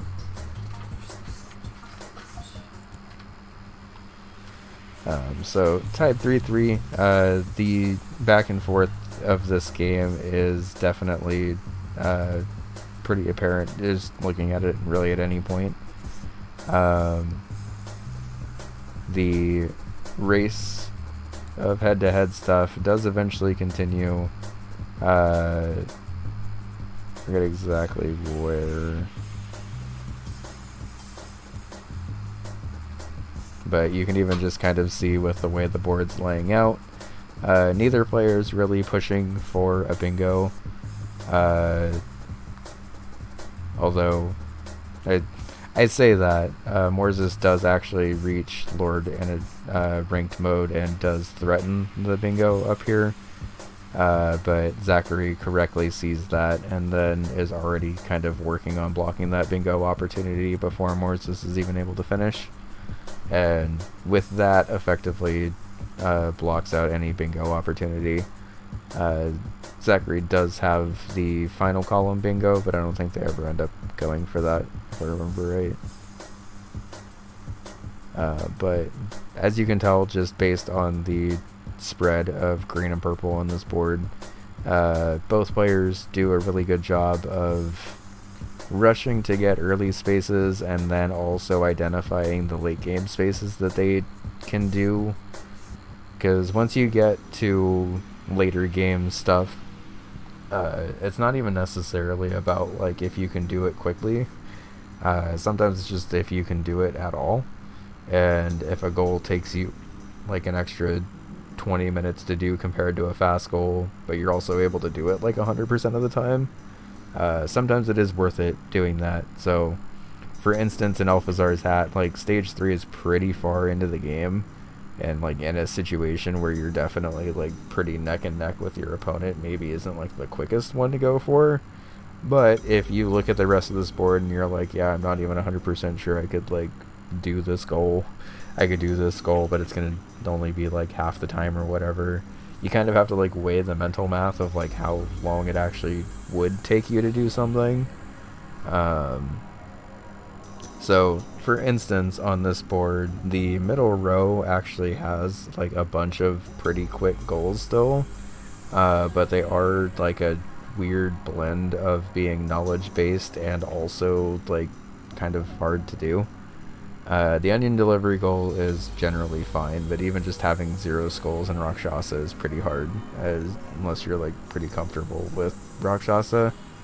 And honestly, even if you are comfortable with Rakshasa, it could be kind of hard to keep your hitless streak up until the first bell sometimes.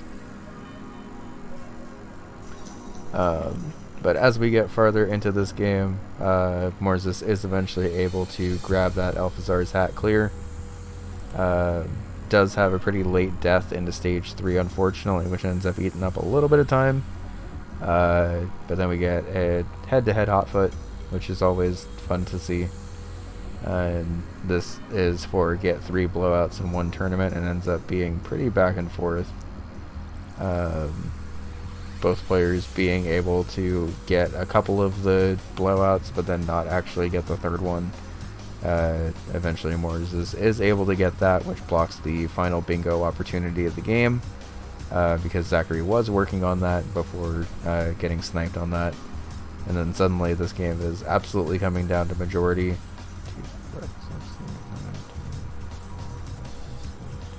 So with this current score of 10-9 by Morzis, Zachary is going to need another 2 spaces on the board, and perhaps correctly assumes that the Waldorf's journey goal is probably going to be fast. It is fast, but you also kind of have to be careful with this goal specifically, because there's not like an indication on if you've like missed a puffin. So you kind of just have to keep scanning up and down the entire map to make sure that you're not missing anything, which ends up making this goal actually, like, especially by Waldorf standards, but even regular standards, pretty slow. I admire the commitment to not go into onion delivery, despite the fact that that is 1 day of onion delivery. And Mors is eventually grabbing that Rakshasa goal in the middle. And I think that is the final square that gets marked, if I remember correctly. Because both... Oh no, she does grab the Bushido Ball one too. And then correctly spends the rest of this time, even though time's up, building a block koala monument. Yeah, very fun game. I feel like I was basically commentating over a B or even A tier match with how many spaces got marked off, and very well played by both players. And with that, we are done with C1. Here's the standings of Tier C1 after the first week. And stop me if you've heard this before, there's not that much of a gap between the last place team and the first place team. Like, even the players who maybe didn't have like the best time this week, at least in terms of like keeping up with some of the best players in the league, were there and just kind of not able to complete goals. I think even with the higher score discrepancies kind of in general in this league in a couple of games this week, like the matches themselves were still pretty close, even if the final scores weren't. So another very fun week. And with that, we are officially on to C2 tier, which is the final tier of week 1. I'm not going to take like a full-on break this time, because honestly it's getting late and I kind of just wanted... I don't want to like be done at this point, but I would rather end before 10 if possible. So let's see if we can get that done.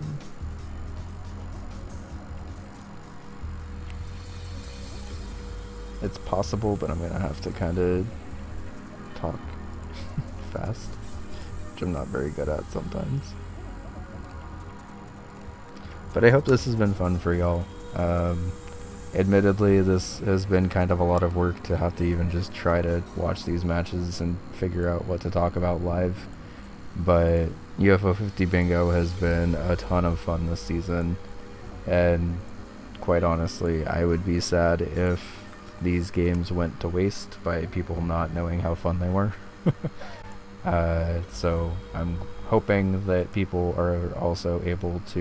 We have C2 tier, which is our newest tier to the league, and normally has been kind of less experienced bingo players, but this week again just kind of looks like players playing any other tier. If I'm being perfectly honest. So let's start off with Dave versus Crumble. As you can tell from the way the board laid out, Dave pretty quickly saw Crumble quickly saw the bingo opportunity in the column to the left, which is honestly a very fast run of goals, so it was good to read that quickly. Like the longest thing on this board I think is beat 5 story levels of Block Koala, which isn't even really that long of a goal. Started off with head-to-head Waldorf on having 4 puffins at once. I'm always personally a fan of head-to-head Waldorf because I just love this game. And Crumble was just barely able to pull that out as Dave moves into Planet Zoldath. Unfortunately for Dave, the double synergy of Waldorf there does kind of put an awkward spot of where to even try to defend on the board. Dave is trying to go for an equally helpful top corner piece as Crumble is pushing for different Mooncat enemies. And I believe Crumble just pretty much immediately pushes for this bingo. Yeah, from what I remember. So the game starts off pretty similar to just trying to get spaces on the board and then figure it out from there. But Crumble pretty quickly into this match decides to just rush the left column of bingo. Isn't able to grab the Ninpeck crowns, so kind of pivots away from that to work on other stuff on the board. Sorry, I was looking at the wrong side and talking. So it does try to get the Ninpeck stuff, pivots away from that to get Block Koala stuff instead, and then goes on an item rush, so reversing everything. Buying an item from 10 shops, and then gonna make this a theoretical head-to-head in Ninpeck, which is definitely the hardest overall space on that board, so if you trust your ability to do Ninpeck quicker than your opponent. Dave does see this, basically as the final shop is being made here. Validated, of course, because this is kind of a weird shop with Aviano specifically, because you have to do a trade for it. And then with that validation being good to go, we see a head-to-head Ninpeck race. And both players played well. Unfortunately for Dave, Crumble was able to pull ahead, grab the 3 crowns, and get a surprisingly fast bingo. Like, any time a match in general is under an hour, it's a very fast game by bingo standards, and especially seeing that in C2 is very impressive. Welcome back with Food Winner. We are just finishing up the final 5 games of the week. I feel a little bad that I haven't really looked at clips this week, but this has already taken like 4 hours almost. I'm hoping starting again next week, I'll be able to kind of just base more of what we're talking about on the clips themselves, rather than kind of just going through the games. But as I was trying to gather clips for this week specifically, I noticed specifically A tier and B2 tier, and I think even this tier actually didn't really have like that many clips made. And I wanted to make sure that we were kind of highlighting each of the games individually. So for this week specifically, it kind of made a little bit more sense to kind of just go through the games as they happened and talk through them. I do like the format of having the clips to bounce back and forth between, both to rest my voice and also because I think it helps to get some of the live commentary in these games too.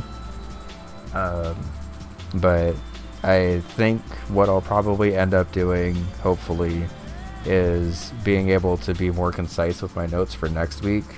And then maybe we can just have, like, even if we're not, like, interrupting every single game to have, like, a clip update or whatever. Even if we just kind of have, like, a Sports Center top 10 kind of thing, I'm fine with that, too. I do want to make sure that we're still showing clips of the gameplay too, in addition to me just kind of flipping around and trying to find stuff to show in each game. But also I want to make sure that we're still not here all night, because I'm not able to start this until like 6 p.m. Pacific, and then I'd pretty much have to immediately render, go to bed, then start work again. So with that, we have a match between Augite and Fire Lion. Another game that honestly was a very hard board, especially for players who are newer to the game. I'm not super sure how much y'all can see of the board, but the fact that this even got to 8-5 is honestly pretty impressive, because there's spaces such as Overbold Cherry Disc and Pin Golf Under Par on 5 courses, and Hotfoot win the first match 3 times with 6 unique characters, and stuff that like actually takes like a lot of game knowledge on top of just being hard in general. So as the players are quickly entering this game, you can kind of see that at least relative to some of these other matches that we've had, it does start off I was gonna say start off at a slower pace, but I forgot Augite immediately pressures this middle bingo. And because Augite pressures the middle bingo and they have so much board presence already for the middle bingo, Fireline's basically forced to immediately then go into combatants to try to beat Surprise first, as Augite is looking to beat 2 levels in 8 different games, and also probably just make Campanella 3 progress towards Pilot Party, if I had to guess. They do get the 2 levels in 8 different games pretty quickly into this, because now the waves of Campanella 3 are counted as levels and not just like Stage A, Stage B.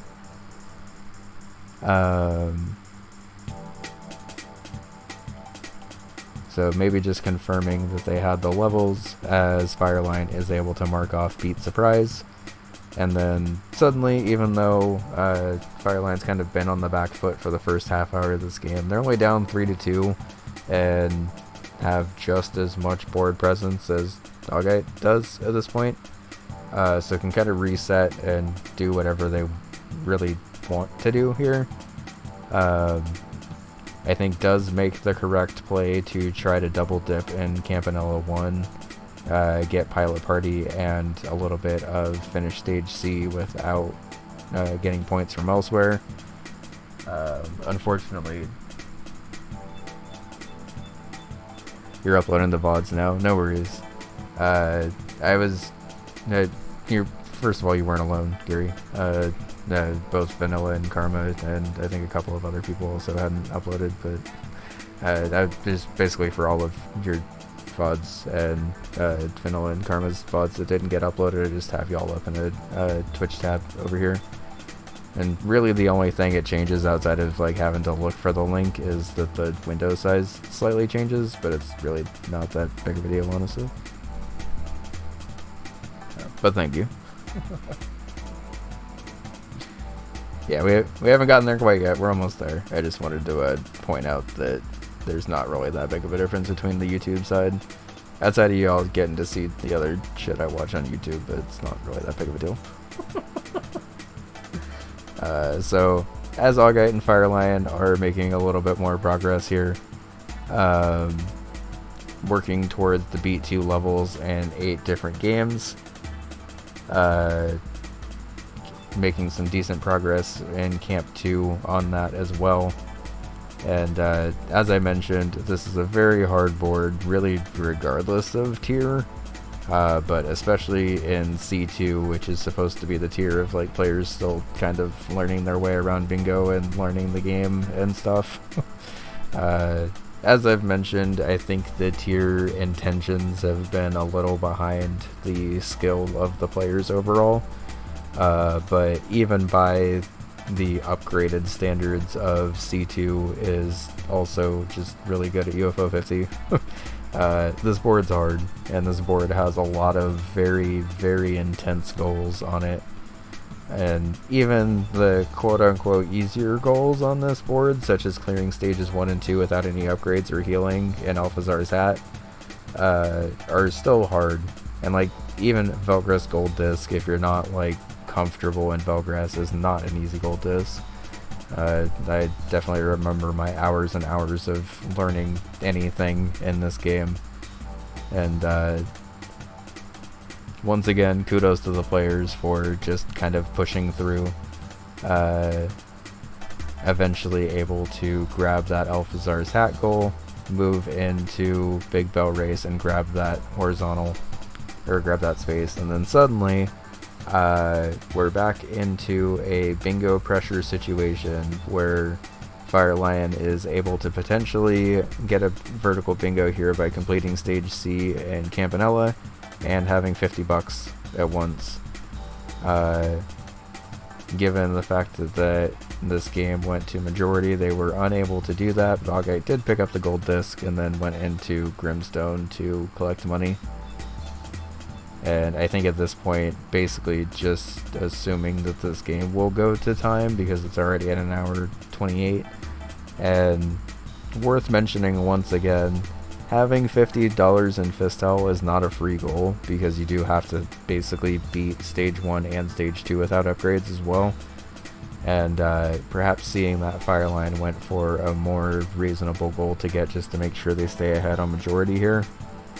And I believe this is the final score of the game. Fireline does try to push for this Fistel bingo at the end. And does make it. Did they actually get a bingo? Did I just misread this? No, I did not. So, we'll watch the end of this because I forgot the end of this board. Unfortunately, the wombo combos in this boss are sometimes real. And with $40, Fireline dies, giving Augite a chance to come back on this specific space. Which, spoilers, if you can see the top corner, they do. And this is what the final board ends up being, with it being an 8-5 majority win by Fireline. Both players pushed different bingos and did a good job of countering the other player. And just an exceptionally hard board to make any other progress in.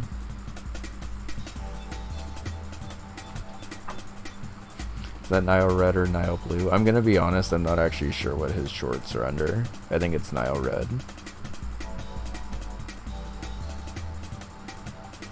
Yeah, just hovering over it's not telling me. And while I like watching Nile Red, I'm not trying to watch him on stream right now. Alright, next up. He-Who versus Parchment. And this is another game that was definitely very close and back and forth. And looking at the board, if you thought this was another B or even A tier match, wouldn't really blame you, to be honest, because I don't think most people, when we signed or like had a C2 tier, like really thought that this would be this full. Especially seeing as how most of the spaces on this board are goals that like are either very, very difficult to do or require a lot of knowledge, or both. So, getting into the game, once again, shout outs to Karma for casting like all of C2 this week, apparently. We start off with a pretty strong opening Velgrus clear shop, as He-Who is making some camouflage progress, and then eventually into Magic Garden for obtaining a score of 8x and also blocking that middle column bingo. If Dots then grabs the Devilish and have 6 villagers at once, which is honestly a very impressive second square because that score's hard. And seeing that, He-Who immediately jumps in to block Koala, actually for a different goal, but also has the potential to just beat level 14 and block this bingo as well. Is a bit more focused right now on the Hedge Maze goals, as Devilish in Progress was attempting to get this double square up here, which it did. Pretty rare to be able to parlay different Devilish and general goals into each other like that. And sort of circling back to the thing that I mentioned, I guess hours ago now at this point. Level 14 and Block Koala is pretty notorious for being a level that you don't realize you've messed up until you're pretty far into the level. So at first glance it sure looks like He-Who is like totally fine on this, and up until a certain point he will be. But if you've seen the top right corner of this puzzle, you'll know that once you reach this point coming up right here, you actually need to push the stack of blocks over to the right to be able to continue. And if you're not able to do that, then you're not actually able to get over to the other side here, which forces the all too common all the way back to the start. And you got to move it all the way back over to here and basically allow yourself an opportunity to be able to walk up and around and push it forward, and then you're fine. The loser honks. I just like to make that noise. I don't think they're loser honks, but maybe it's just because I also did that loser honk a lot. Like, we're not losers. But is able to parlay that double block koala space into blocking that bingo and also threatening another one. This is also another kind of uncommon knowledge check that I didn't know until practicing bingo last season.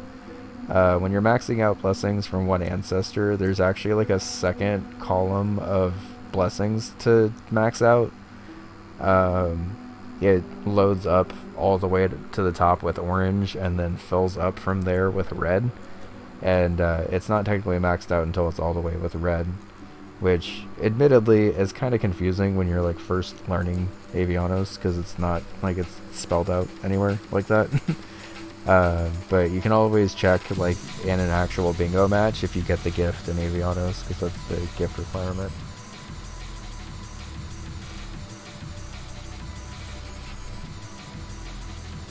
Yeah, I could tell just based on the fact that that square was marked and then unmarked exactly what happened there. Like, I didn't even necessarily need to watch that happen, because it's a lot of the things that are happening to you who also happened to me last season, at least in terms of like practice stuff. So if it makes you feel any better, it's definitely not uncommon to be a little more knowledge checked by some of the really weird shit in this game. Because it is pretty easy to assume that you maxed out your blessings once that bar is full, and have no clue that, just kidding, it fills up again, in a different color this time. Karma called them the hunks of retreat. I like the hunks of retreat better. Has a better vibe to it. And then as he who is working on some Lords of Disconia stuff, which I feel like every time I ever see anyone in Lords of Disconia, it is a struggle. And it's not because the players are struggling, it's just because Lords of Disconia is. And we actually see a head-to-head in Lords of Disconia, which is kind of funny, because it's not like... I would say this space is currently more valuable for Hihu than it is for Ifdots. Like, even in terms of a block, like, it's not really blocking that much. But it could theoretically open up a decent amount for Hihu. So, I mean, I guess I see why the block is happening, but this is an interesting race in the middle of this match. Luckily, Hihu is able to pick that up, and then all of a sudden is actually threatening two different bingos with two spaces. And at least has left open a decent amount of stuff. Ifdots pivots into beating Galbrain and then trying to pick up some tactics stuff to mark off the middle row.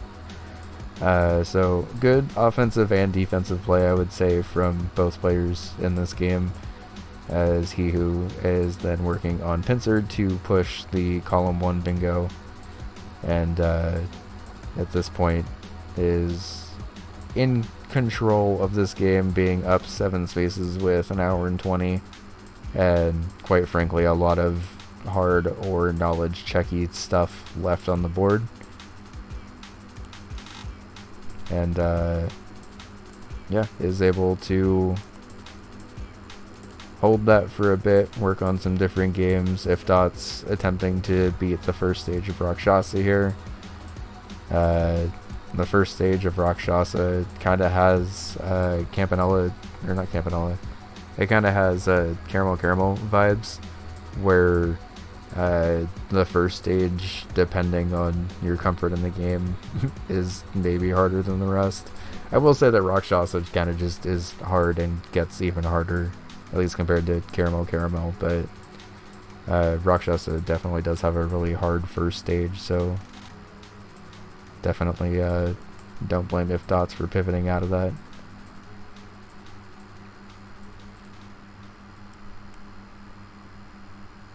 And yeah, the game ends 7-6 with Hihu picking up a majority win and threatening the column 1 bingo, which basically forced Ifdots to spend the last portion of the game trying to beat Antarctica instead of theoretically getting a faster square to tie it up and or win. So once again, well played by both players.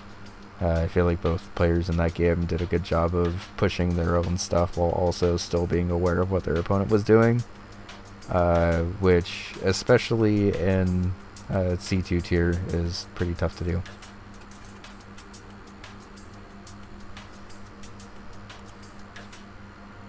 That was the first time ever in Rakshasa. That was very impressive Rakshasa play.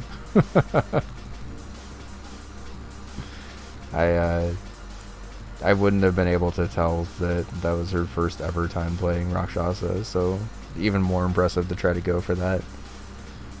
And definitely don't blame her for not staying in there. Didn't I just do an F-Dots game? No, I did not. I just loaded the F-Dots game. Okay, so the closest game of the week in terms of score, I've been mentioning the tiebreaker scenarios basically all day, specifically because I knew there was a game that went to tie. And as you can imagine by flipping through this game, it was back and forth the entire time. Starting off with a pin golf goal that I love and a Velgress goal that I like, but apparently wasn't met as well. If Dots did mark it off, it looks like it had to be unmarked, I'm assuming because there was an enemy that was killed, not by the blaster. I do always love seeing Party House and Bingo, and I'm glad to see more players going into it this season, because I think there's some decent value in Party House for Bingo stuff. So 2-2 pretty early into the game, and then 3-2 after a little bit. Was it 3-2 and I just missed it? No. It was 2-2 and then I clicked forward, and then Sleepy got this Waldar's Journey goal. Okay. So as you would imagine in a 6-6 game, both players are just going back and forth. Not really super interfering with each other, but kind of sticking to their own side of the board, figuratively and literally here, I guess. Almost done. Yep. This is taking forever. Sorry, I'm trying. No, it's fine. I just would like to decompress, and I can't really do that if you're streaming. That's fine. I'm almost done. I got this in one more game left. So with this, it is 4-4 and eventually 5-5, and then I was gonna say 6-6, but it looks like If Dots is able to jump up 6-4 and then hold these 6 spaces as Sleepy starts to come back a little bit more. But unfortunately, despite coming back 6-6, is not able to grab another space, and because If Dots claimed her last space first, grabs the victory here. This was a very tense, wondering if either player was going to grab a space to finish off the end of the game, and unfortunately just not able to do it in time.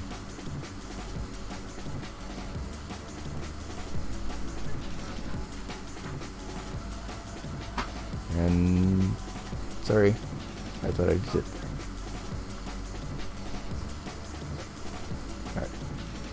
So very well played, tough game. If you're Sleepy, very well played, and just unfortunately didn't get the last space in time. There weren't really too many like other quick spaces on this board, I don't think, at least ones that you could do without significant time practice in it. So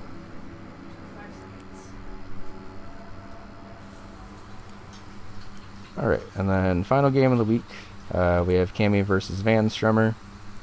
This is another game where Van Strummer was able to identify a bingo and just push forward with it.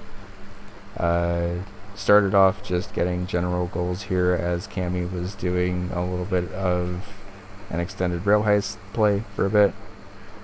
And eventually, after hopping around the board, Van Strummer does see the strength of this diagonal bingo and just pushes for it. Good Spur, for those that don't know, is the power-up in Rail Heist that allows you to basically have all of the power-ups at once. That includes the being able to be shot and be fine thing, so Pretty fast goal if you know what to do, and it looks like Van was able to pick that up pretty quick. And then immediately pushes this diagonal of beat 2 levels in 8 different games, gold disc with no discs, and score 18k in Ninpec. And yeah, gets the 2 levels right away as Cammy's working on party house stuff, and then just solid gold disc of Big Bell Race. Does almost push it to time, but is able to get it in time and picks up the bingo win. And with that, we have finished the week 2 recap. Here is the standings of C2 after a very hard fought week. Oh, If Dots played back to back also. Okay, that makes more sense. I was like, wait, that name looks familiar. Alrighty. So I am gonna go ahead and call it here. Let's go ahead and find a raid target and a friend to pass y'all off to. But thank you for another week of Monday Night Bingo. I hope that I am able to be